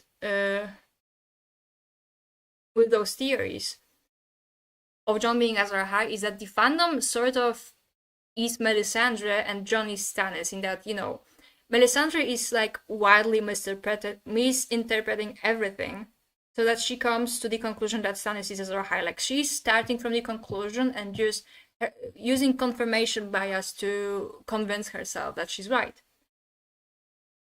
And the fandom kind of moves like this with Jon, even if it doesn't make sense. Like, those ridiculous signs as to why Jon is Azor Ahai. Like, there's a theory that the building star, because in the Azor Ahai prophecy we have he is born amid salt and smoke when darkness gathers, and the red star bleeds, something like that. And the funniest theory about that is that there's this guy at the wall, Sir Patrick of King's Mountain, and he has a sigil that is a blue star. And Wun the giant kills him, so Sir Patrick is a bleeding star. Like, all of this happens right as Jon is getting stabbed. And I shit you fucking not, the entire point is that this is a reference to American football. Because George has this friend called Patrick who supports Dallas Cowboys, and they have a star as their sigil. And he supports their rivals, the New York Giants. So that's Wun. That's literally it. It's a goddamn football reference. American football reference, no less, which is objectively the worst one. And I say this as someone who doesn't even like soccer, okay? Like, people twisted a reference to sports, real-life sports, into being like, oh, bleeding star, Jon is Azor Ahai confirmed. Like, that's just ridiculous. And that's the issue. If you try hard enough, you can find convincing evidence that every single character is Azor Ahai. I once did that with Cersei, and some people told me, wow, that kind of makes sense. So you can imagine how easy it is for Jon. And the reason why it's Jon has everything to do with societal assumptions that pervade the fantasy genre. And yes, we will talk about this because unfortunately we need to talk about this. Like, I'm sorry. Like I said, Jon is, because we have those 4 main characters, right? Bran, Arya, Jon, Tyrion, and Daenerys. And of those, they are all stigmatized to some degree. But the stigmatization that Jon faces is something that is not really that visible in our world. Because many people in our world are born to parents that are not married, right? And that's like not an issue for us. But the discrimination of women and disabled people, meaning Arya and Daenerys women, and the discrimination of disabled people, causes people to like completely ignore those 5 and squarely focus on Jon. And that's why people are convinced that the most traditional hero of the story that cannot be like otherized in the way that the rest are, especially Daenerys in this particular instance. Where was I going with that? I lost my train of thought, sorry. What I mean is that it's all about the assumptions about who in fantasy gets to be a hero. Because in fantasy, like, unfortunately, it's always gonna be like, yeah, precisely a secret prince and all of that. And it's always a man. And people like cannot fathom that it can be a disabled person or a woman. And in a lot of those predictions for Jon being Azor Ahai, they do basically mold him into being a male Daenerys, because they cannot like empathize and like Daenerys because she's a woman. Like, that's inexperience they cannot relate to. So they outsource everything about Daenerys to Jon and basically made Daenerys like disposable.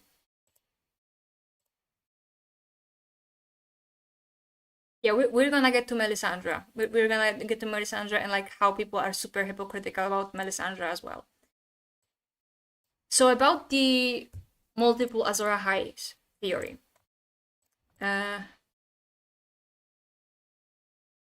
Wait, before that, more about the topic of misogyny.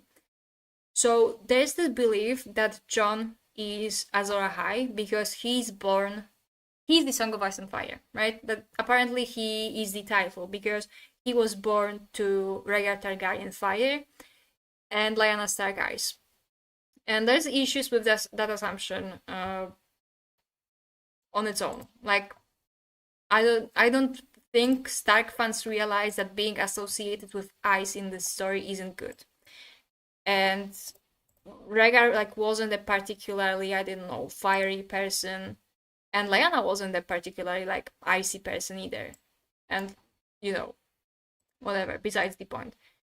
That's the issue. People think that Jon's parentage, being Rhaegar and Lyanna, is what's relevant, but the thing is, the prince does not have to be a child of a Stark and a Targaryen. I don't know why so many people believe that, but like, I guess people assume this because it was said that Elia Martell, Rhaegar's wife, couldn't have more children, and he sought Lyanna not because he fell in love with her, in whichever capacity a grown man can fall in love with a teenager, besides the point. And I always thought that this was written as a love story with, all the asterisks present that I just went over. And like, it was never this assumption that he is a prince that was promised because he is born of a union of a Stark and a Targaryen. We don't know that. At the time that happened, Rhaegar thought that Aegon, his first son, is the prince. There's nothing to indicate that the prince has to be a child of a Stark and a Targaryen. And there's actually more indicate that Rhaegar didn't really care about the prophecy at that point. Like, I saw someone do like an analysis of Rhaegar that by the time he escaped with Lyanna, what was on his mind was not the prophecy, but he was more so like, oh, I did my duty, and now I can just do what I want for the first time in my life. And I kind of buy that. I think that was why he eloped with Lyanna.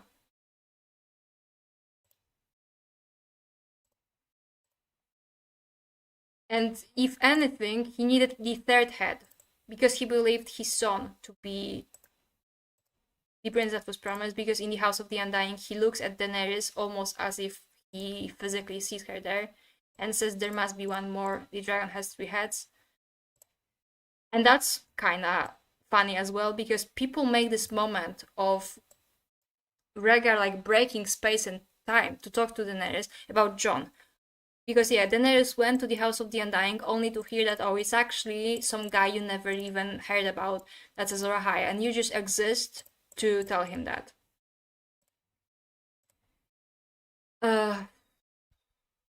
And that's another thing. People don't get that.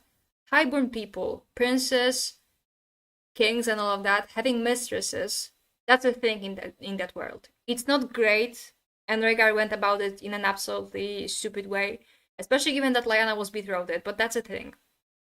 If he needed a third head, he would have found someone suitable, and there's nothing in the text to indicate he did it because the prince needed to be a child of a Stark and a Targaryen. If that were the case, they probably would have tried to set some betrothal, but that just never happened. So I have ideas that I'm obsessed with, and I'm not always able to articulate them, especially now when I'm like getting sidetracked all the time. Sorry, it has to sound like I'm going crazy, like just rambling incoherently. And this is one of them, namely how Jon's parentage is so often made about Rhaegar, whilst Lyanna is kind of in the background. And you guys know me, I am always on the lookout for misogyny and patriarchy. And I have to say that is exactly it. The idea that it's his father that matters and not his mother. And this is actually something very complex, so I will try to break it down one by one. So, one glance at Jon and you see that this is a Stark. No, if you have questions, ask them now, because I can... Yeah, I started ranting and like forgot about the chat, sorry. So if you have questions now, ask them.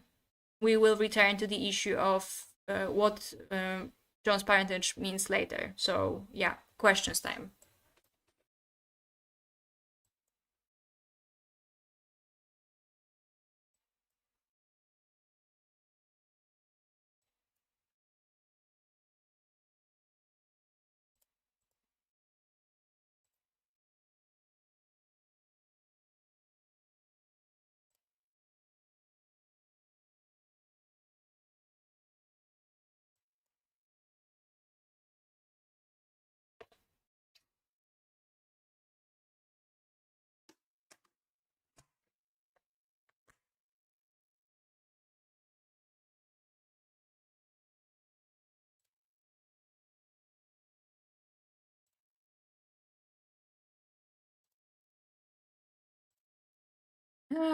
Okay. I'm still here, by the way. I'm just waiting for the questions. Do you think Azor Ahai equals last hero equals prince that was promised? I think that the prince that was promised and Azor Ahai are the same thing, which I will also want to touch upon later. But I think that the last hero is someone separate.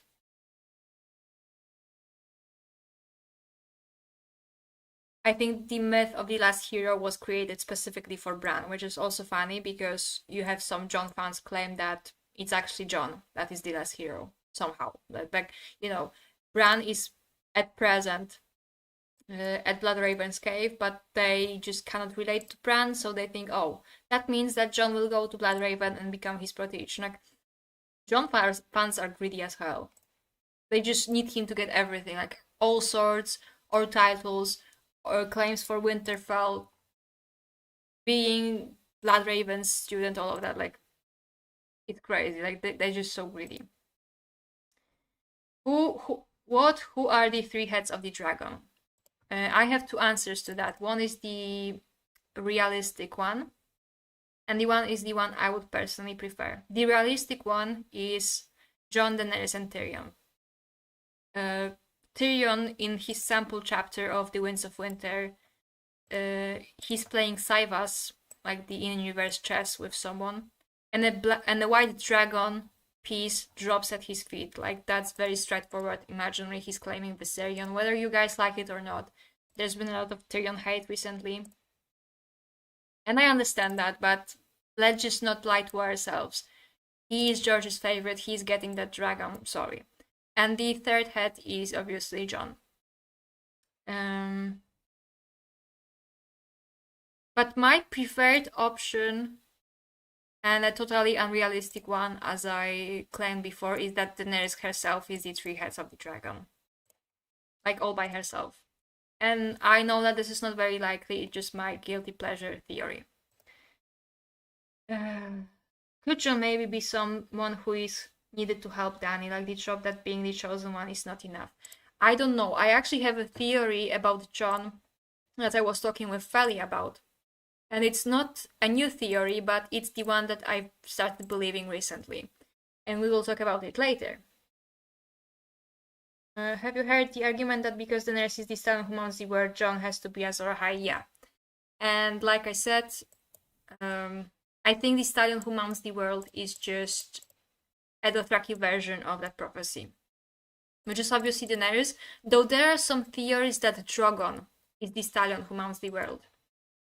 And I wouldn't necessarily be opposed to that, like, it definitely works thematically, but I also think that Drogon is Lightbringer, so that complicates things further.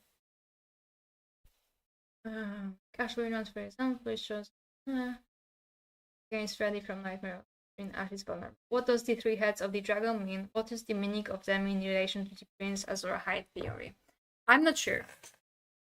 I'm honestly not sure about that. We just know that the number 3 is very important in the story, and it's very important for Daenerys. She's called Child of 3, and the number 3 repeats in her arc. And Daenerys discusses this with Jorah Mormont, and they come to the conclusion that the first 3 heads when Aegon, Rhaenys, and Visenya. And the 3 heads of the dragon, I believe, is that Daenerys will indeed be that central figure, and Jon and Tyrion will be like her aides. They will be helping her, but that she will be the center head of the dragon. And yeah, I think you need 3 people to save the world. That's why there's 3 dragons, but that Daenerys is central to this equation.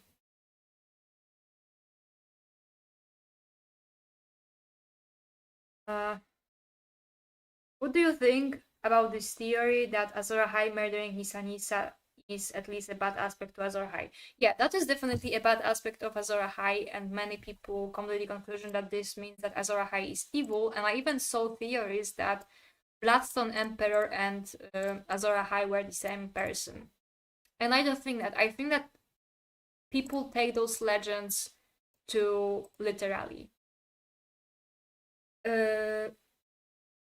Daenerys is to get sidetracked for a second. Daenerys is a child of 3 because there's a repeated pattern of 3s in her arc. So, for example, she's the youngest third child. She has 3 dragons. She conquers 3 cities. All of that. So that's why she's referred to as child of 3. It's a reference to fine number in her arc. So coming back to the question about whether Azor Ahai was evil, I don't think he was, and I think people take this myth too literally. Because that's the thing with myths. They usually have some degree of truth to them. That's undeniable. But I don't think... It's hard to put in words. I do not rule out that this is how it happened, that he really, sacrificed Nissa. But there's also theories that Nissa was a dragon. And I would have to find a thread where someone explained this way better than I ever could. I think that those are not meant to take 100% literally. And when people take this literally, they get really nitpicky about all that. Oh, how can you root for a guy who killed his wife? I don't know, you tell me, why do people want Jon to kill Daenerys so badly?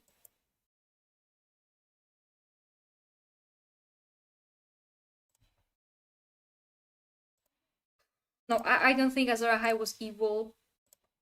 And besides, even if he was, what Daenerys does in the fire is that, in a way, Drogo is her Nissa Nissa, but also she is her own Nissa Nissa. Like the dragons, the Lightbringer is forged, meaning Drogon. Lightbringer is forged from her own self-sacrifice. That's an important aspect. Like she, she puts herself on that pyre, and that's why the ritual is successful.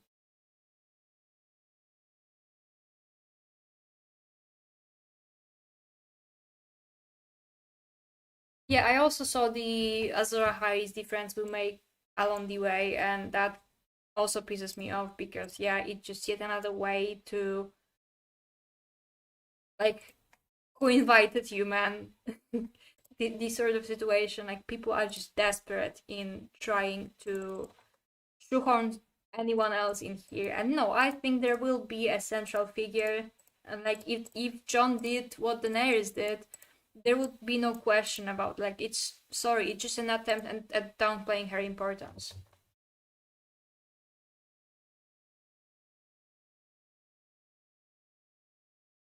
Yeah, like Jon fans. I don't even know if I can call them that because so little people actually like him for who he is as of now. They always create this fanon version of him in which he is everything but his canon self. Like he is molded into this male Daenerys, and like, do you guys even like him?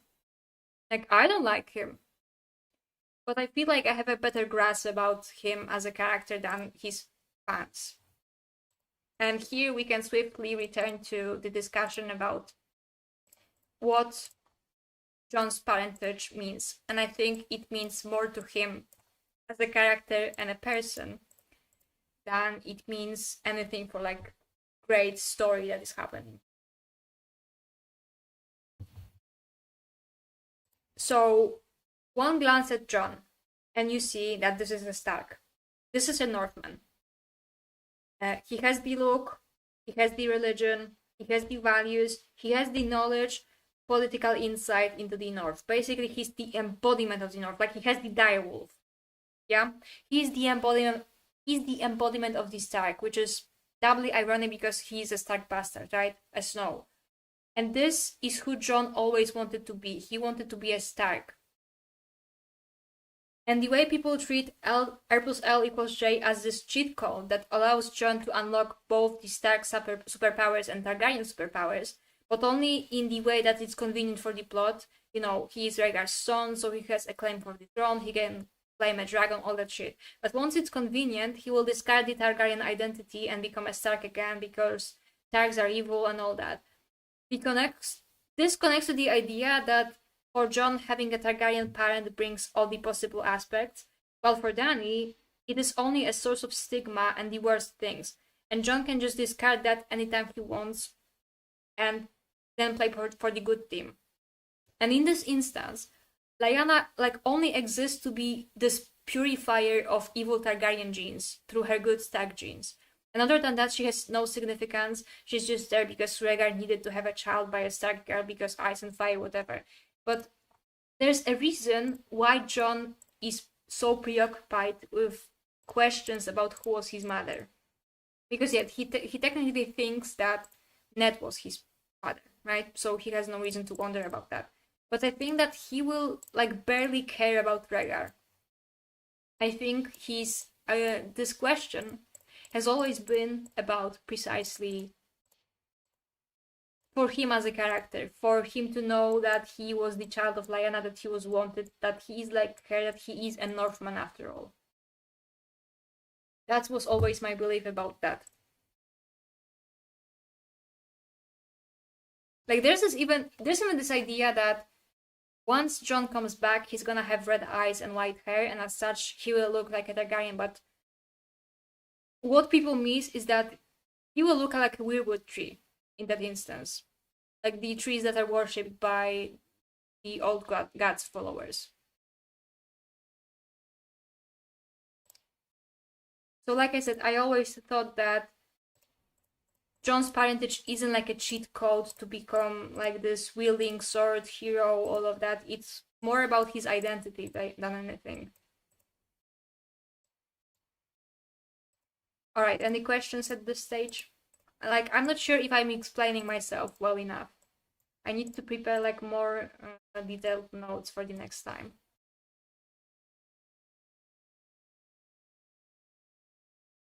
Yeah, that too, but like, I don't know, someone just invented this theory that he will return with blue eyes, with red eyes and white hair. I guess to connect him to Bloodraven, who looked like that. I don't think it's gonna happen, but if it does, then he will look like Ghost. He will look like his direwolf, and he will look like a weirwood tree.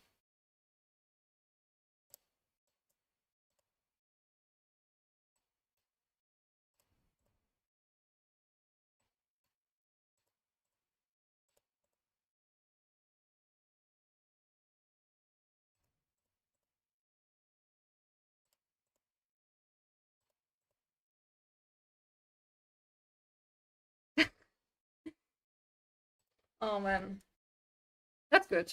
It's good to question. Like, I used to be on this multiple Azor Ahai train a lot, but now I have questions, and especially because I was convinced to follow a certain Jon theory that will make me question things even more. Do you think we will even have resurrected Jon as POV? There's a theory that Jon will not have a POV once he's resurrected, and I really like it. I think that what I want to see happen is that we open the Winds of Winter and we have a POV that's named Ghost. Because he's gonna be in Ghost after he's resurrected. That's what happens to wargs, people who have the ability to get into the minds of animals.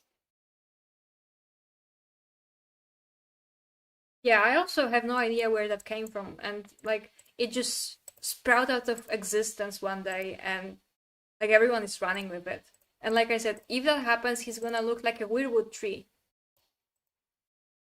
This is a Stark. Like, do you guys even like him? You get what I mean? Like, you want him to be someone he isn't so badly because it fits into those power fantasies people have.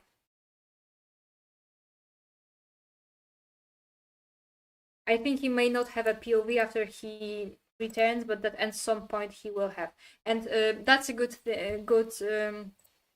It's worth noting that it's probably the reason why Melisandre was introduced as a POV, because after Jon is gone, we will not have a POV character at the wall, and that's why we needed Melisandre.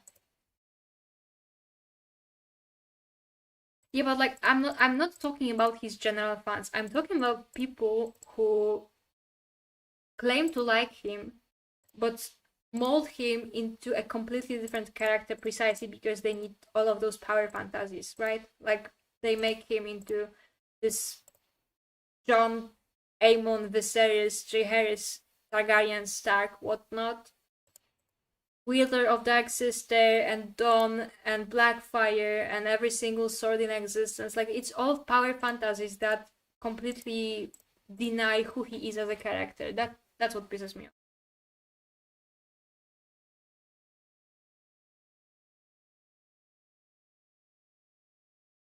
Yeah, that's another thing. People say that Jon will return back normal because he will be in Ghost. And the thing we know about wargs is that the more time they spend in their beast, the more they become like that beast. It's said in the prologue of A Dance with Dragons with Faramir. So if anything, he's gonna come back even more fucked up depending on how long he's gonna stay Ghost. And I also have a theory that Ghost will be sacrificed to revive Jon. I don't like it, but there's a lot to indicate that this might be the case.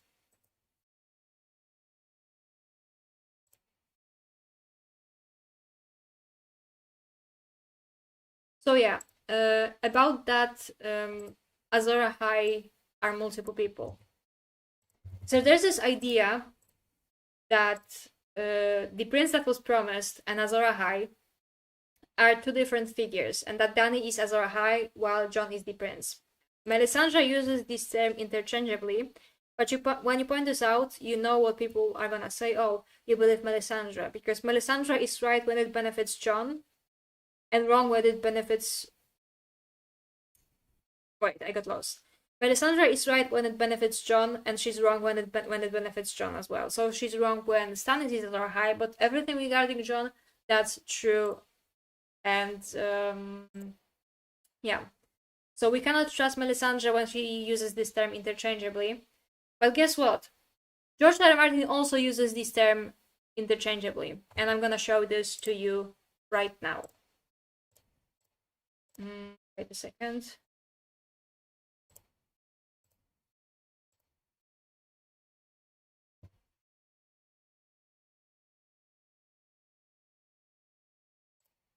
Yeah, you see it? Okay. It was somewhere here. Wait, I muted the...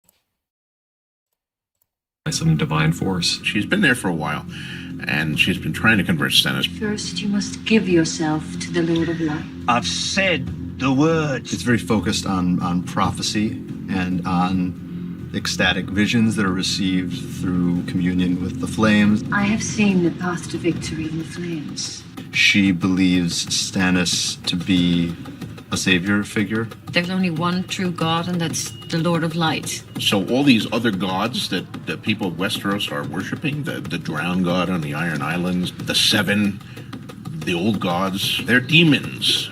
Therefore, in Melisandre's worldview, they have to be destroyed. It's a very black and white view of the universe, which rubs many people the wrong way. All you men were named in the light of the Seven. Is this how you treat the gods of your fathers?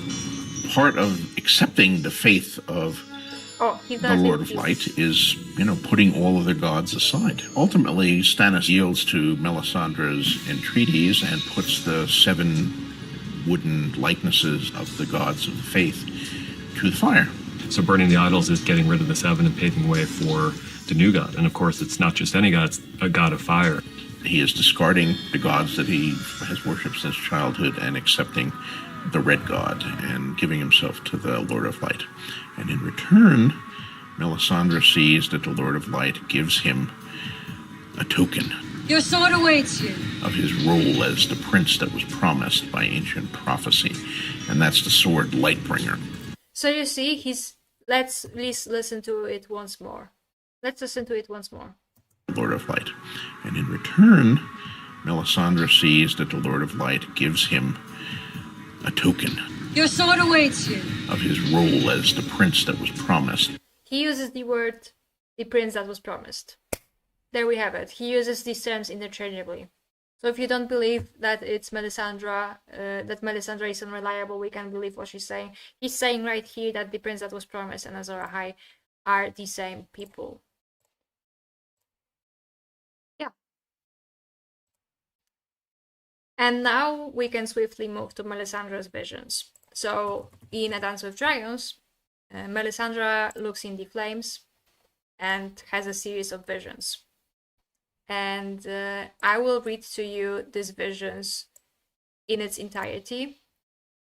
And we'll discuss why people are so fond of using those. The Red Priestess closed her eyes and said a prayer, then opened them once more to face the hearth fire. One more time, she had to be certain. Many a priest and priestesses before her had been brought down by false visions, by seeing what they wished to see instead of what the Lord of Light had said. Ha ha ha, yeah, wouldn't you know? Stannis was marching south into peril, the king who carried the fate of the world upon his shoulders, Azor Ahai reborn. Surely R'hllor would vouchsafe her a glimpse of what awaited him. Show me Stannis, Lord, she prayed. Show me your king, your instrument. Visions danced before her, gold and scarlet, flickering, forming and melting and dissolving into one another. Shapes strange and terrifying, seductive. She saw the eyeless faces again, staring out at her from sockets weeping blood. Then the towers by the sea, crumbling as the dark tide came sweeping over them. Rising from the depths, shadows in the shape of skulls, skulls that turned to mist, bodies locked together in lust, writhing and rolling and clawing. Through curtains of fire, great winged shadows wheeled against the hard blue sky. So, in order, what she sees. Eyeless faces staring out at sockets within black. No fucking idea what this means. Towers crumbling by the sea. This is Euron nuking Old Town, that is located by the sea, and the high tower falling. Bodies locked together in lust again, no fucking idea. And lastly, she sees great winged shadows wheeled against a hard blue sky. She sees dragons. So she asks Rolor to show her his instrument. And she is shown. Iris faces, towers by the sea crumbling, shadows in the shape of skulls and dragons. She asks for God's instrument and is shown dragons. Dragon is referred to as a winged shadow, by the way.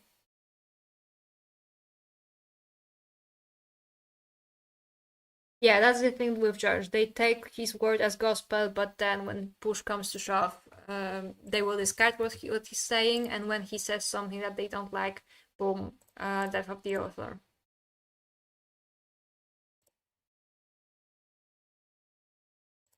So back to the visions. The girl. I must find the girl again, the grey girl on a dying horse. Jon Snow would expect that of her, and soon. It would not be enough to say the girl was fleeing. He would want more. He would want to when and where, and she did not have that for him. She had seen the girl only once, a girl as grey as ash, and even as she watched she crumbled and blew away. A face took shape within the heart. Stannis, she thought, for just a moment. But no, those were not his features. A wooden face, corpse white. Was this the enemy? 1,000 red eyes floated in the rising flames. He sees me. Beside him, a boy with a wolf's face threw back his head out. So obviously she asked Rolor to show her Arya, actually Arya Alice Karstark, and she sees... No, she doesn't see her, right? She only saw her once. But what she actually sees is Bloodraven and Bran. Like, how many eyes does Lord Bloodraven have? 1,000 eyes and one. And she has 1,000 faces and a boy with a wolf's face. So that's obviously Bran. Snowflakes swirled from a dark sky and ashes rose to meet them, the grey and the white whirling around each other as flaming arrows arced above a wooden wall, and dead things shambled, silent through the cold, beneath a great grey cliff where fires burned inside 100 caves. Then the wind rose and the white mist came sweeping in, impossibly cold, and one by one the fires went out.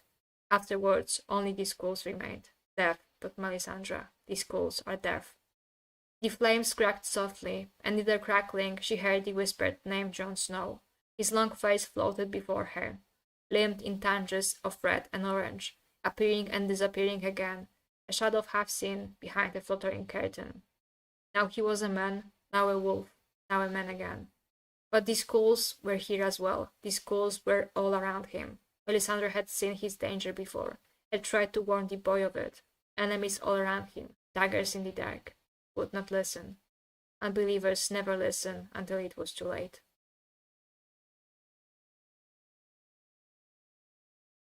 What do you see, my lady? The boy asked softly. Skulls. 1,000 skulls, and the bastard boy again, Jon Snow. Whenever she was asked what she saw within her fires, Melisandre would answer, much and more. But seeing was never as simple as those words suggested. It was an art, and like all arts, it demanded mastery, discipline, study, pain. That too. Rolor spoke to his chosen ones through blessed fire, in a language of ash and cider, and twisting flame that only a god could truly grasp. Melisandre had practiced her art for years beyond count, and she had paid the price. There was no one, even in her order, who had her skill at seeing the secrets half revealed and half concealed within the sacred fires. Yet now she could not even seem to find her king. I prayed for a glimpse of Azor Ahai, The Lord shows me only snow.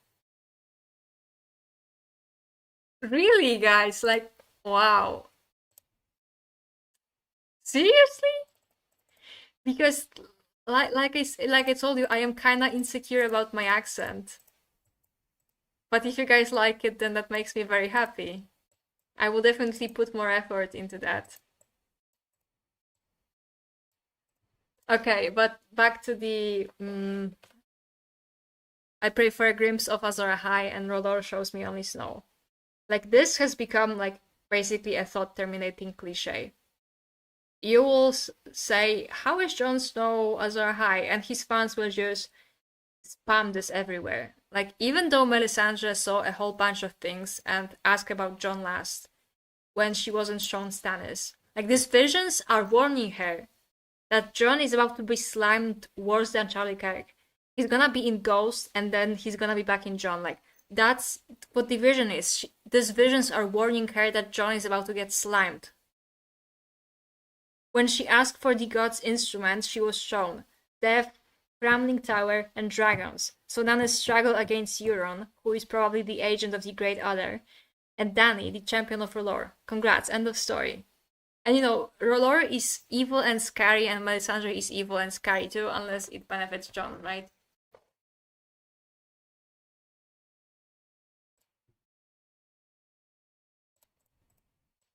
So yeah, like, you're gonna ask people, well, what's your proof that Jon is Azor Ahai? I pray for a glimpse of Azor Ahai, but R'hllor shows me only snow. He shows you snow because he's about to be slimed at the wall, like, come on.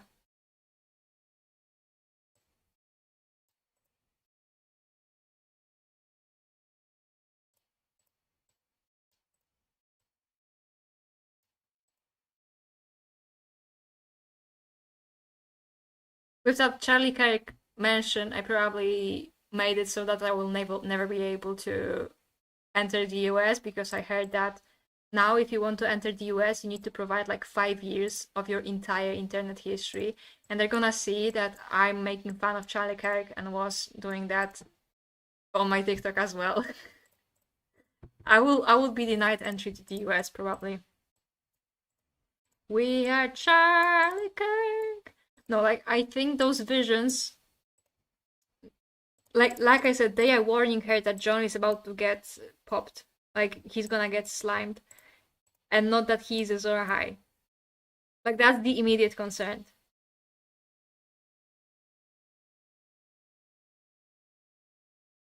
You guys are giving me ideas right now. Like, I maybe start some audiobook.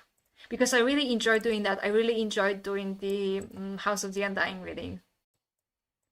And what I actually regret is that I used some text-to-speech for other people's voices that weren't Daenerys. And I actually wished I did their voices myself. But that's for the future. Like, I may read some of my favorite chapters with like you know, sound effects and all of that. Because I kind of wanted to do that, but was precisely like, nobody is gonna listen to that because they will say my accent is stupid.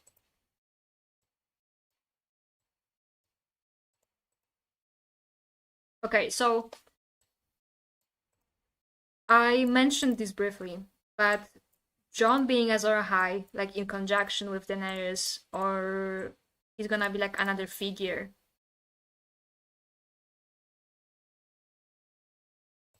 It feels like a consolation prize. Do you guys know what I mean? Like, people, it's connected to this issue that even when people make predictions for Jon being Azor Ahai, they're always so boring about it. Things happen to him as opposed to him doing those things. And it all feels like consolation prize. Like, you know, we need Jon to be important as well, but he can't just be important. He has to be the most important guy around. And he and Daenerys need to share this mantle. No, that's lame.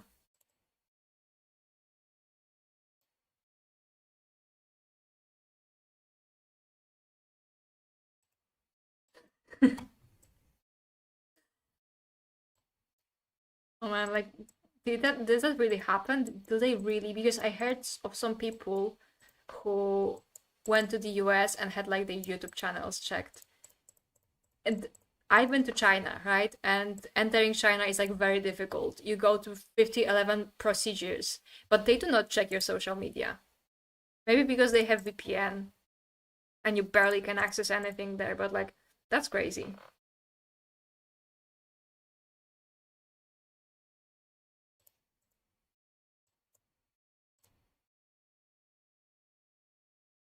And yeah, last point I want to raise before I move to my, not my Jon theory, a theory I was convinced of recently, is that I'm gonna start with an anecdote. Oh yeah, we can definitely discuss the House of the Undying Visions, because I've made a video about that, but changed my mind about so many things, and so many of those things are also still impossible to decipher. So yeah, I think that next week we're gonna do the House of the Undying stream. That's gonna be great. The last point I will make before I move to my Jon theory. Like I said, not my theory. It's that when House of the Dragon season 2 was coming out, it leaked. Like some scenes leaked, specifically scenes of like Bloodraven for whatever reason. Like why is Bloodraven? Why is Ankh there?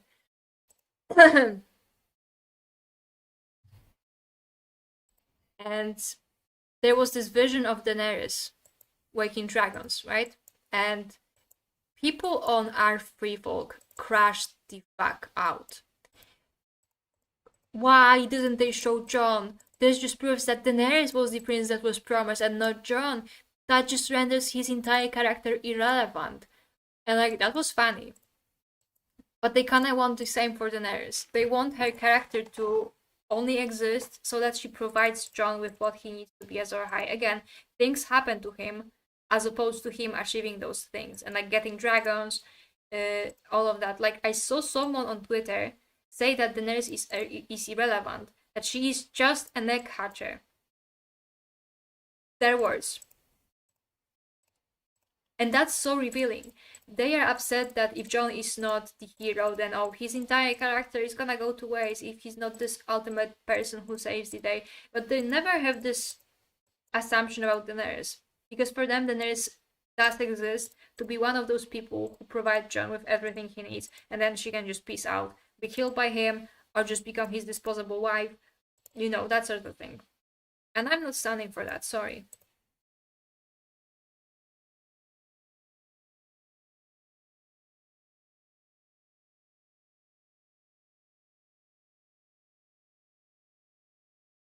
Yeah, that's exactly it.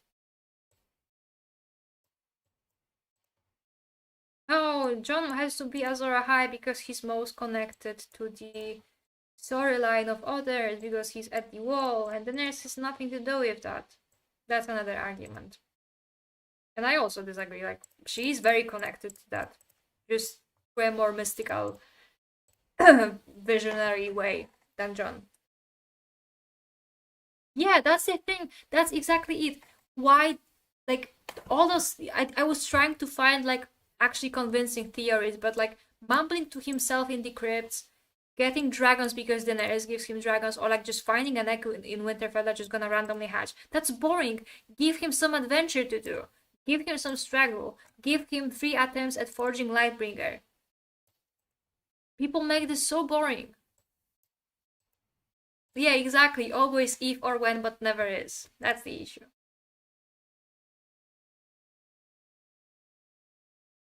Hello. Alright. Any questions? Because I really, I need to finally move to the thing I actually want to talk about today.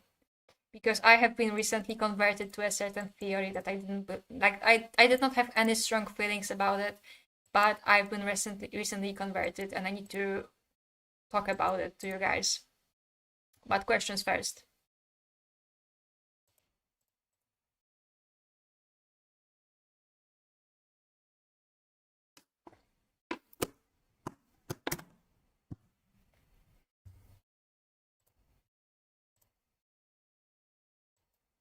See, I honestly do not rule out that George will chicken out. and make them both Azor Ahai, which I think will undermine Daenerys and her status as a female chosen one. Like, I do not rule this out, but if he does that, then he better put some work into it, like make it compelling. Top 5, it changes a lot, but as of now, my top, like, only the number 1 spot is the same, which is obviously Daenerys. But now, Daenerys, Arya, Cersei, Caitlyn, Theon. That's my top 5 as of now. Alright. The theory I've been converted to recently is that Jon is the Night King, that he's gonna be the next new Night King. And one aspect of that theory... Oh yeah, I got a... Like, that's crazy.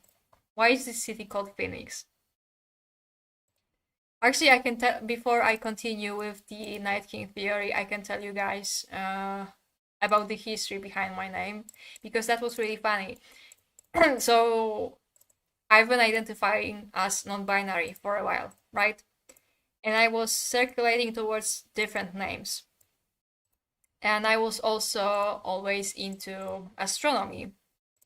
So one day I just chose names of constellations or like celestial bodies that I like and just put it in Google Forms and sent to my friends and said, pick the one you like the most.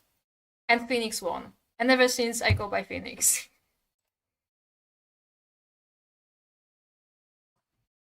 But yeah, Jon as the Night King. That's my new theory slash obsession. And I'm also... Because... Okay, let's first read the legend of the Night King. Because in the show, the Night King was like the leader of the others. He was a character. But in the books, as of now, we do not know of any figure that would be leading the others. Like, we have those beings that raise the dead, like the White Walkers. That's fine, Zerg. That go by the, those who resurrect the dead, that they have the language, all of that. And we don't know if they have like a singular figure that,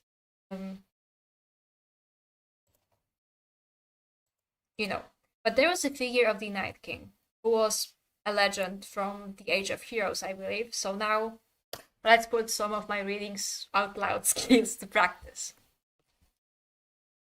From the World of Ice and Fire.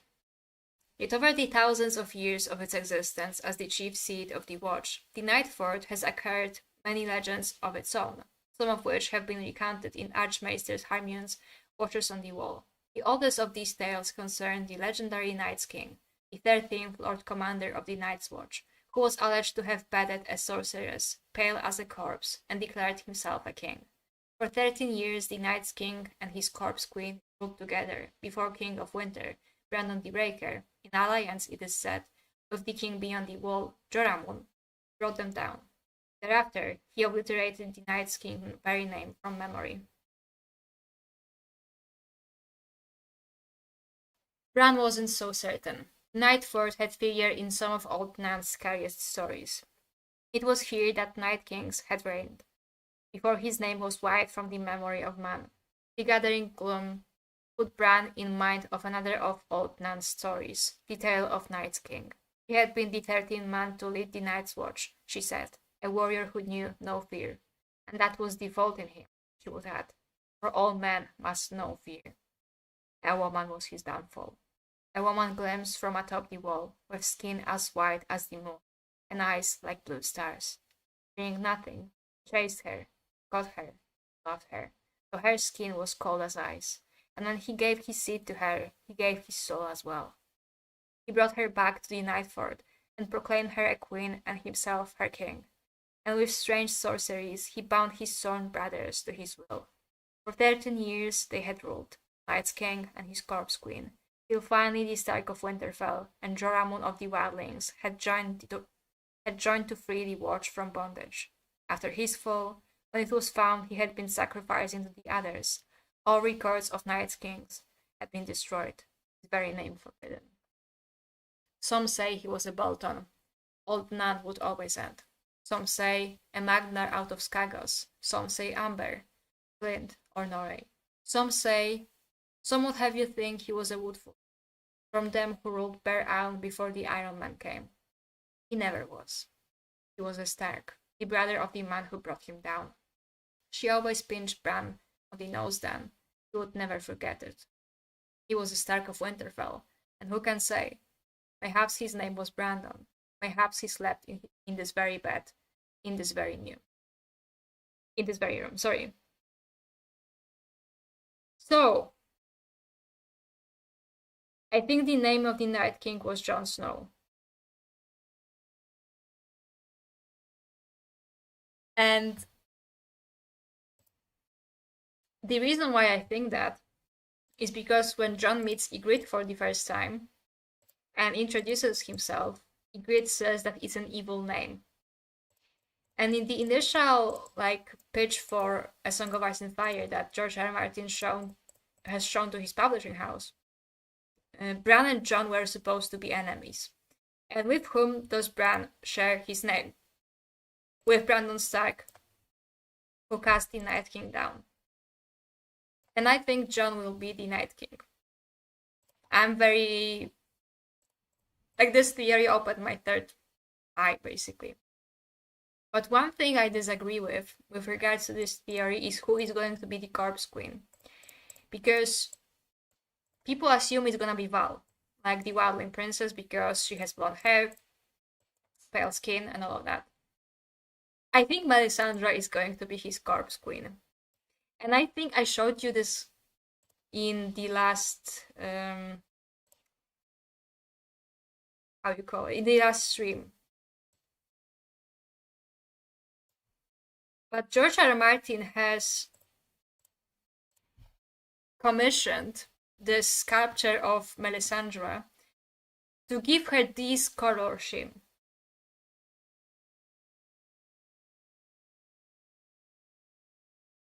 No.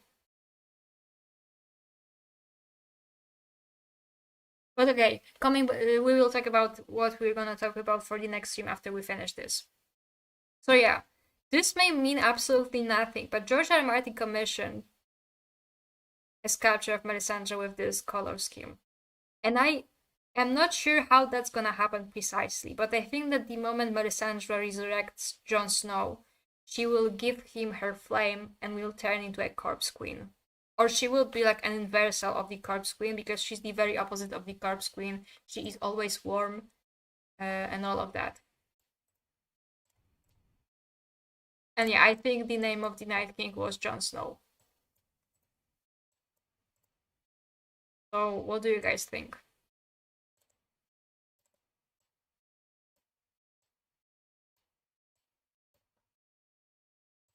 Oh, and he's gonna rule with his Corpse Queen from Winterfell, probably.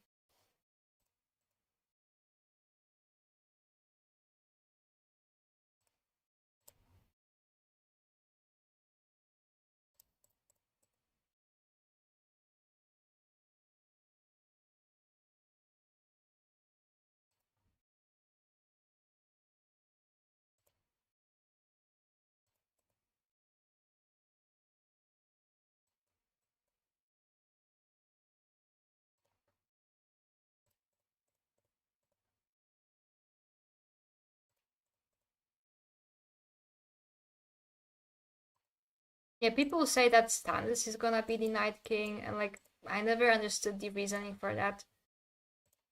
But yeah, this theory has been it opened my third eye, guys. I love it.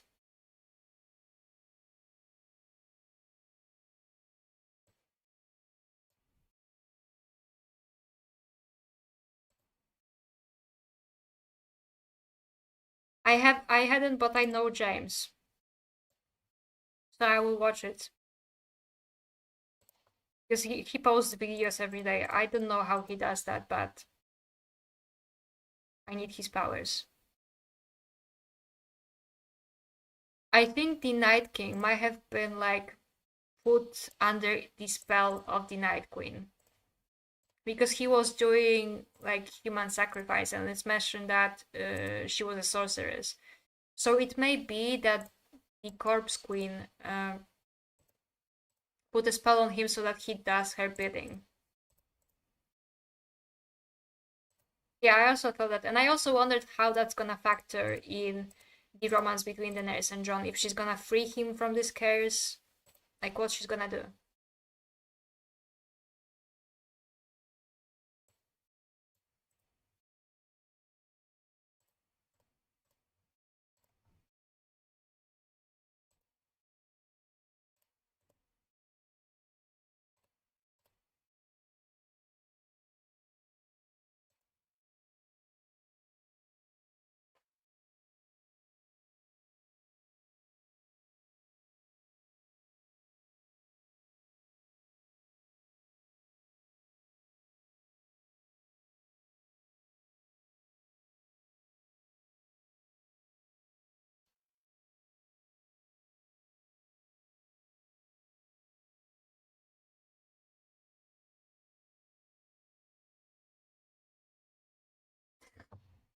Yeah, I wouldn't mind it. Like, the reason why I don't ship Snowstorm is because it's like a source of so much Dany hate.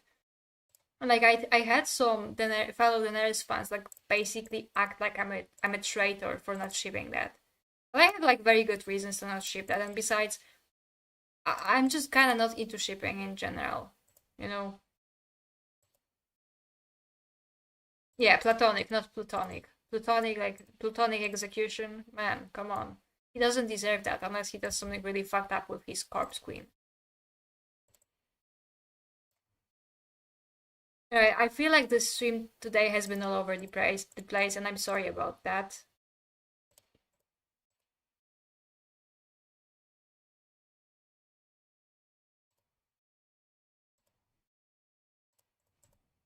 Just like talking to me is really exhausting, and it's even more exhausting in real time because I jump between subjects all the fucking time. And that's probably why I prefer to express myself in writing, because then I can at least, keep track of what I'm saying.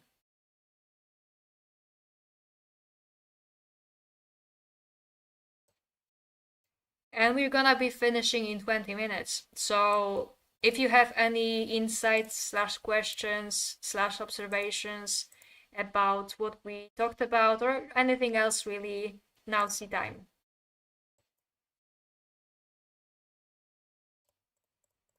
Yeah, because I have this idea that this fear that I bring up various concepts and don't elaborate on them the way I should, because I get sidetracked, I start thinking about something else, I forget about what I've been saying, and there's been some allegations floating around that explain why that is, like because of it, but I need to think about that.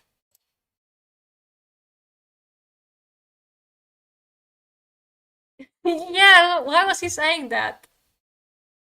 I forget about like he pissed me off today so much.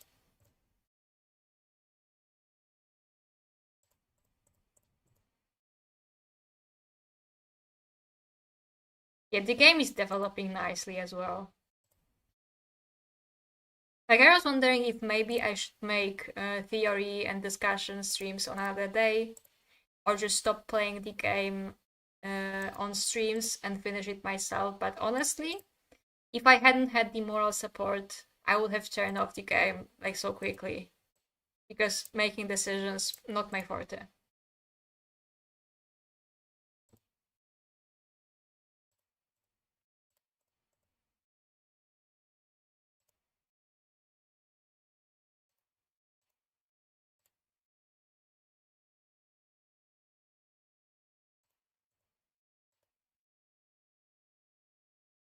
I need to get Linus and Uni on stream.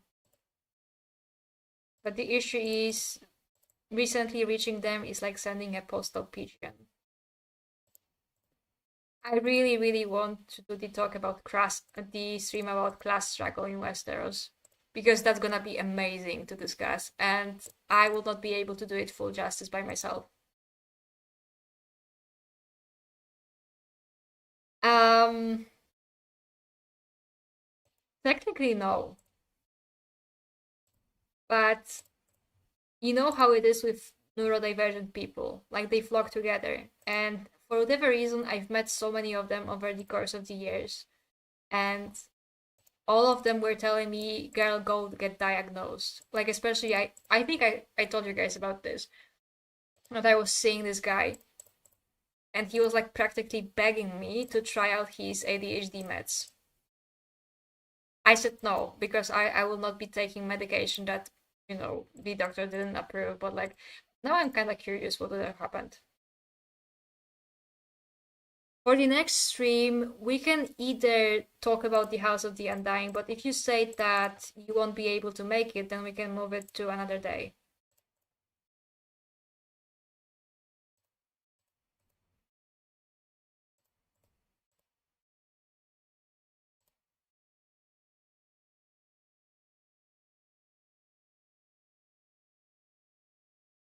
No way, you're colorblind? Like, for real?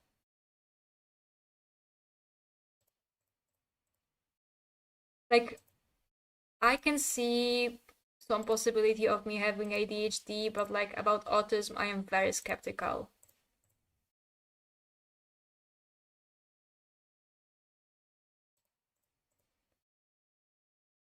Yeah, I would love them to come here too, because we have those yap sessions that last hours, and we, like, always end up talking about, like, Marxism and A Song of Ice and Fire. That's why I think that it would be interesting. But like I said, I would not be able to do this subject full justice. That's why I want them around. But they're busy, they have their lives and all of that.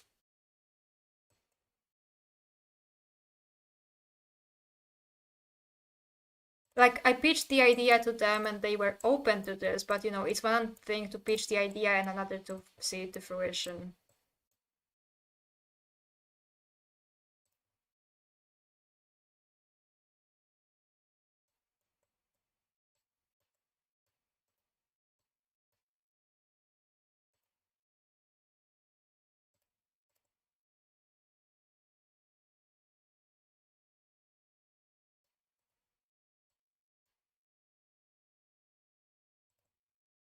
Oh, well, you're in the army. Ow. Oh, and for the House of the Undying discussion, no, that's not gonna work. I thought that maybe we could watch my rendition of the House of the Undying, but that's not gonna work because we will need, like, the text in front of us to discern, like, individual visions.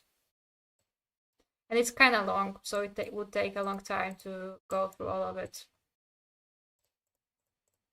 But yeah, I will definitely consider reading some of my favorite A Song of Ice and Fire chapters and, like, adding sound effects, because if you guys like it, how I read it, then that makes me very happy.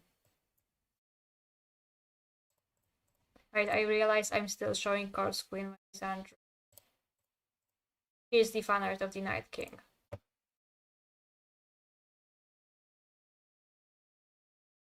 Right, so I also had an idea for a discussion for a stream. That's not House of the Undying, that I wanted to tackle next week. And that would be like a compendium of how the tactics people who hate Daenerys use in their analysis and discussions of them, and how to combat them. That was, like, an idea I've had for a while. I know I made a video like this a couple of months ago. No, wait, when was that?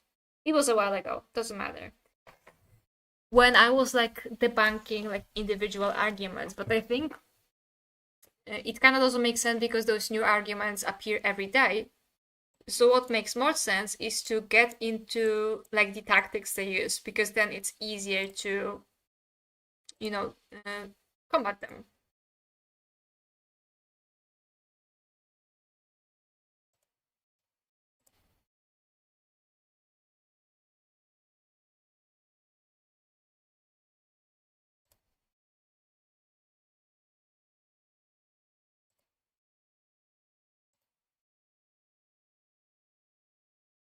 I might actually do the reading of the Melisandre chapter, because this is one of my favorite chapters in all of A Song of Ice and Fire.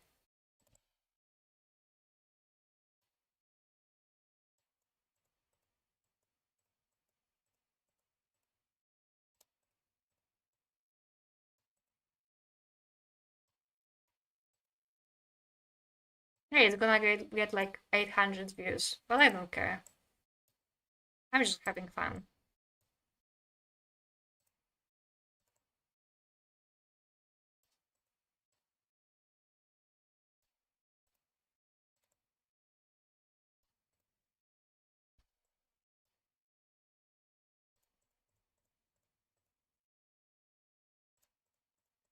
Yeah, and even if you're not here for that particular discussion, you can just come back and watch the stream. Yeah.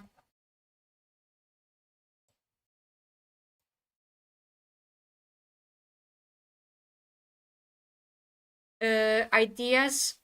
I use this website for music. I wrote in the chat. It's very like comprehensive, like many different, moods and types and genres. And it's free to use, as in you only need to credit the author.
Yes, I can wait to see your video.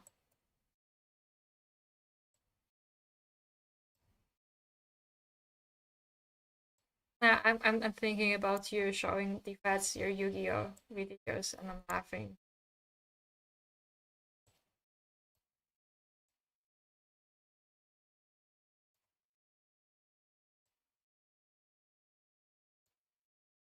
Yeah, 9 minutes, guys. If you have anything to say, and if not, then I guess I will be finishing the stream a bit earlier, because like I'm just sitting here doing my puzzles. Feel like I'm an iPad baby. What can I say? Doesn't help with the allegations, but you know.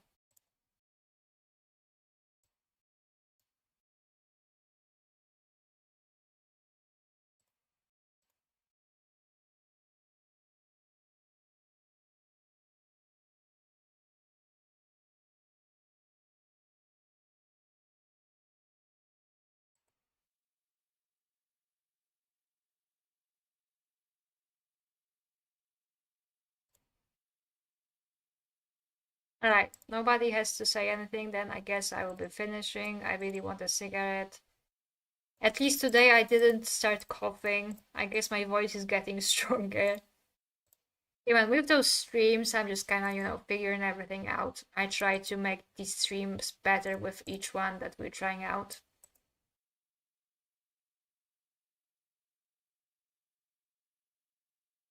Oh yeah, I'm down for that.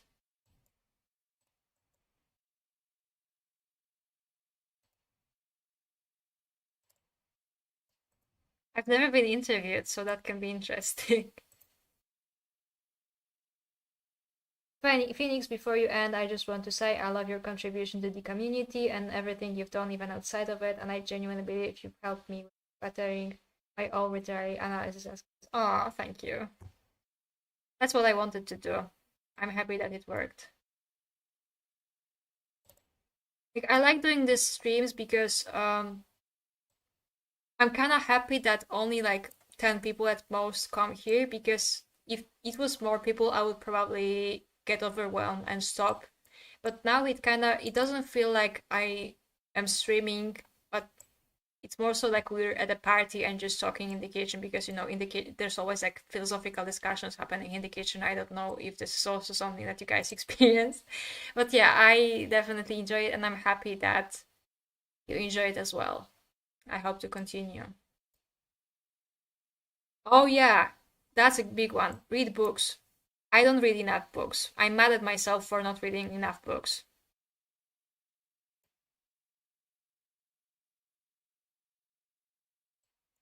But even if you read one book a day, that means you read more than an average person. So reading anything is better than reading nothing. Sometimes I read books just to hate on them. No shade. And I wanted to do a reread of A Song of Ice and Fire, actually, but I've had this resolution that I won't do a reread unless until we get wins. Like that's like my little superstition.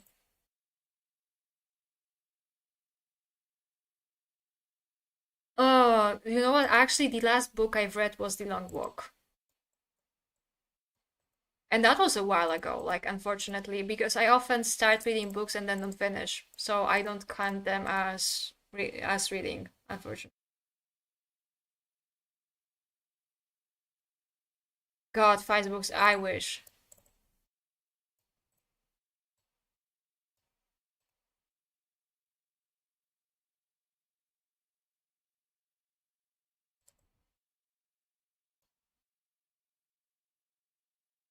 No, I'm not doing a reread unless we get until we get wins. Then I will do the big.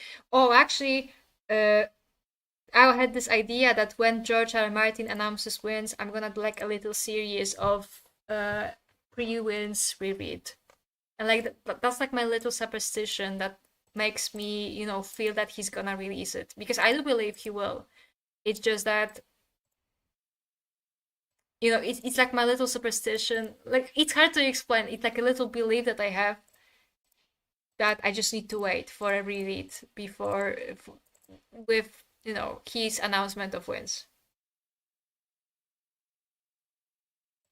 I hate reading on my phone, though I have this very, very old tablet that it's so old that nothing works on it, but the only thing that works on it is like a PDF, like the app that reads PDFs. That's the only thing that works on it, because I'm too lazy to go and buy myself an ebook reader.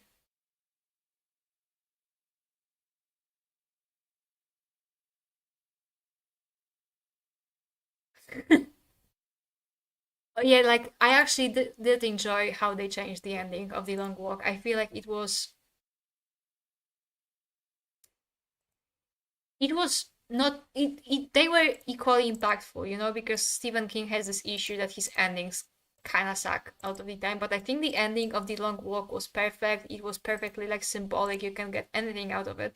But the way they changed the ending in the movie was great as well.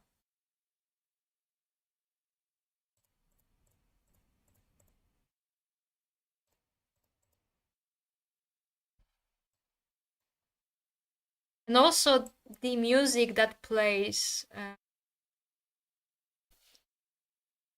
not to spoil anything, there's a scene when a character dies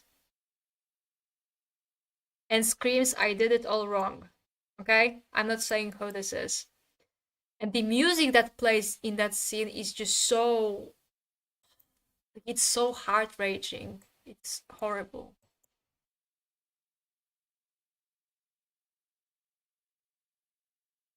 Yeah, that's one thing about that didn't make sense. That Stephen King actually asked them to change that, because 4 miles is just impossible. But understandable, given that he wrote this before the widespread access to the internet, and they changed it through 3 miles, because 4 miles is, from what I can gather, the speed you need to keep, like, just before you break into running.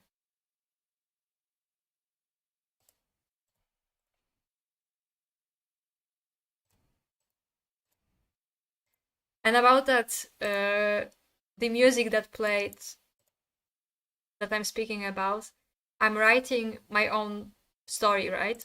And there's a death of a character that's really, really difficult for me to write. And in order to get into the mindset of that, like I've been writing this scene for so long, like tweaking it, I always put this music in the background and then it just flows.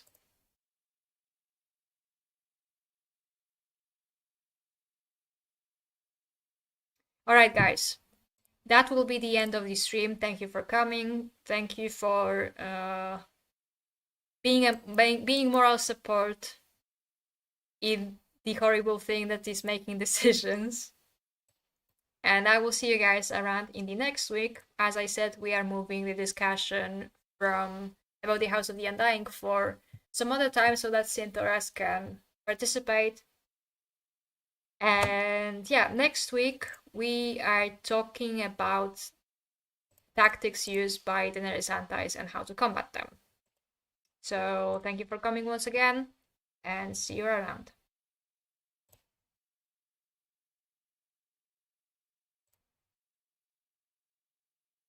Yeah, right. Rest in peace, Mushroom. Let's not forget. Rest in peace, Mushroom. Whoa, rest in peace, Mushroom.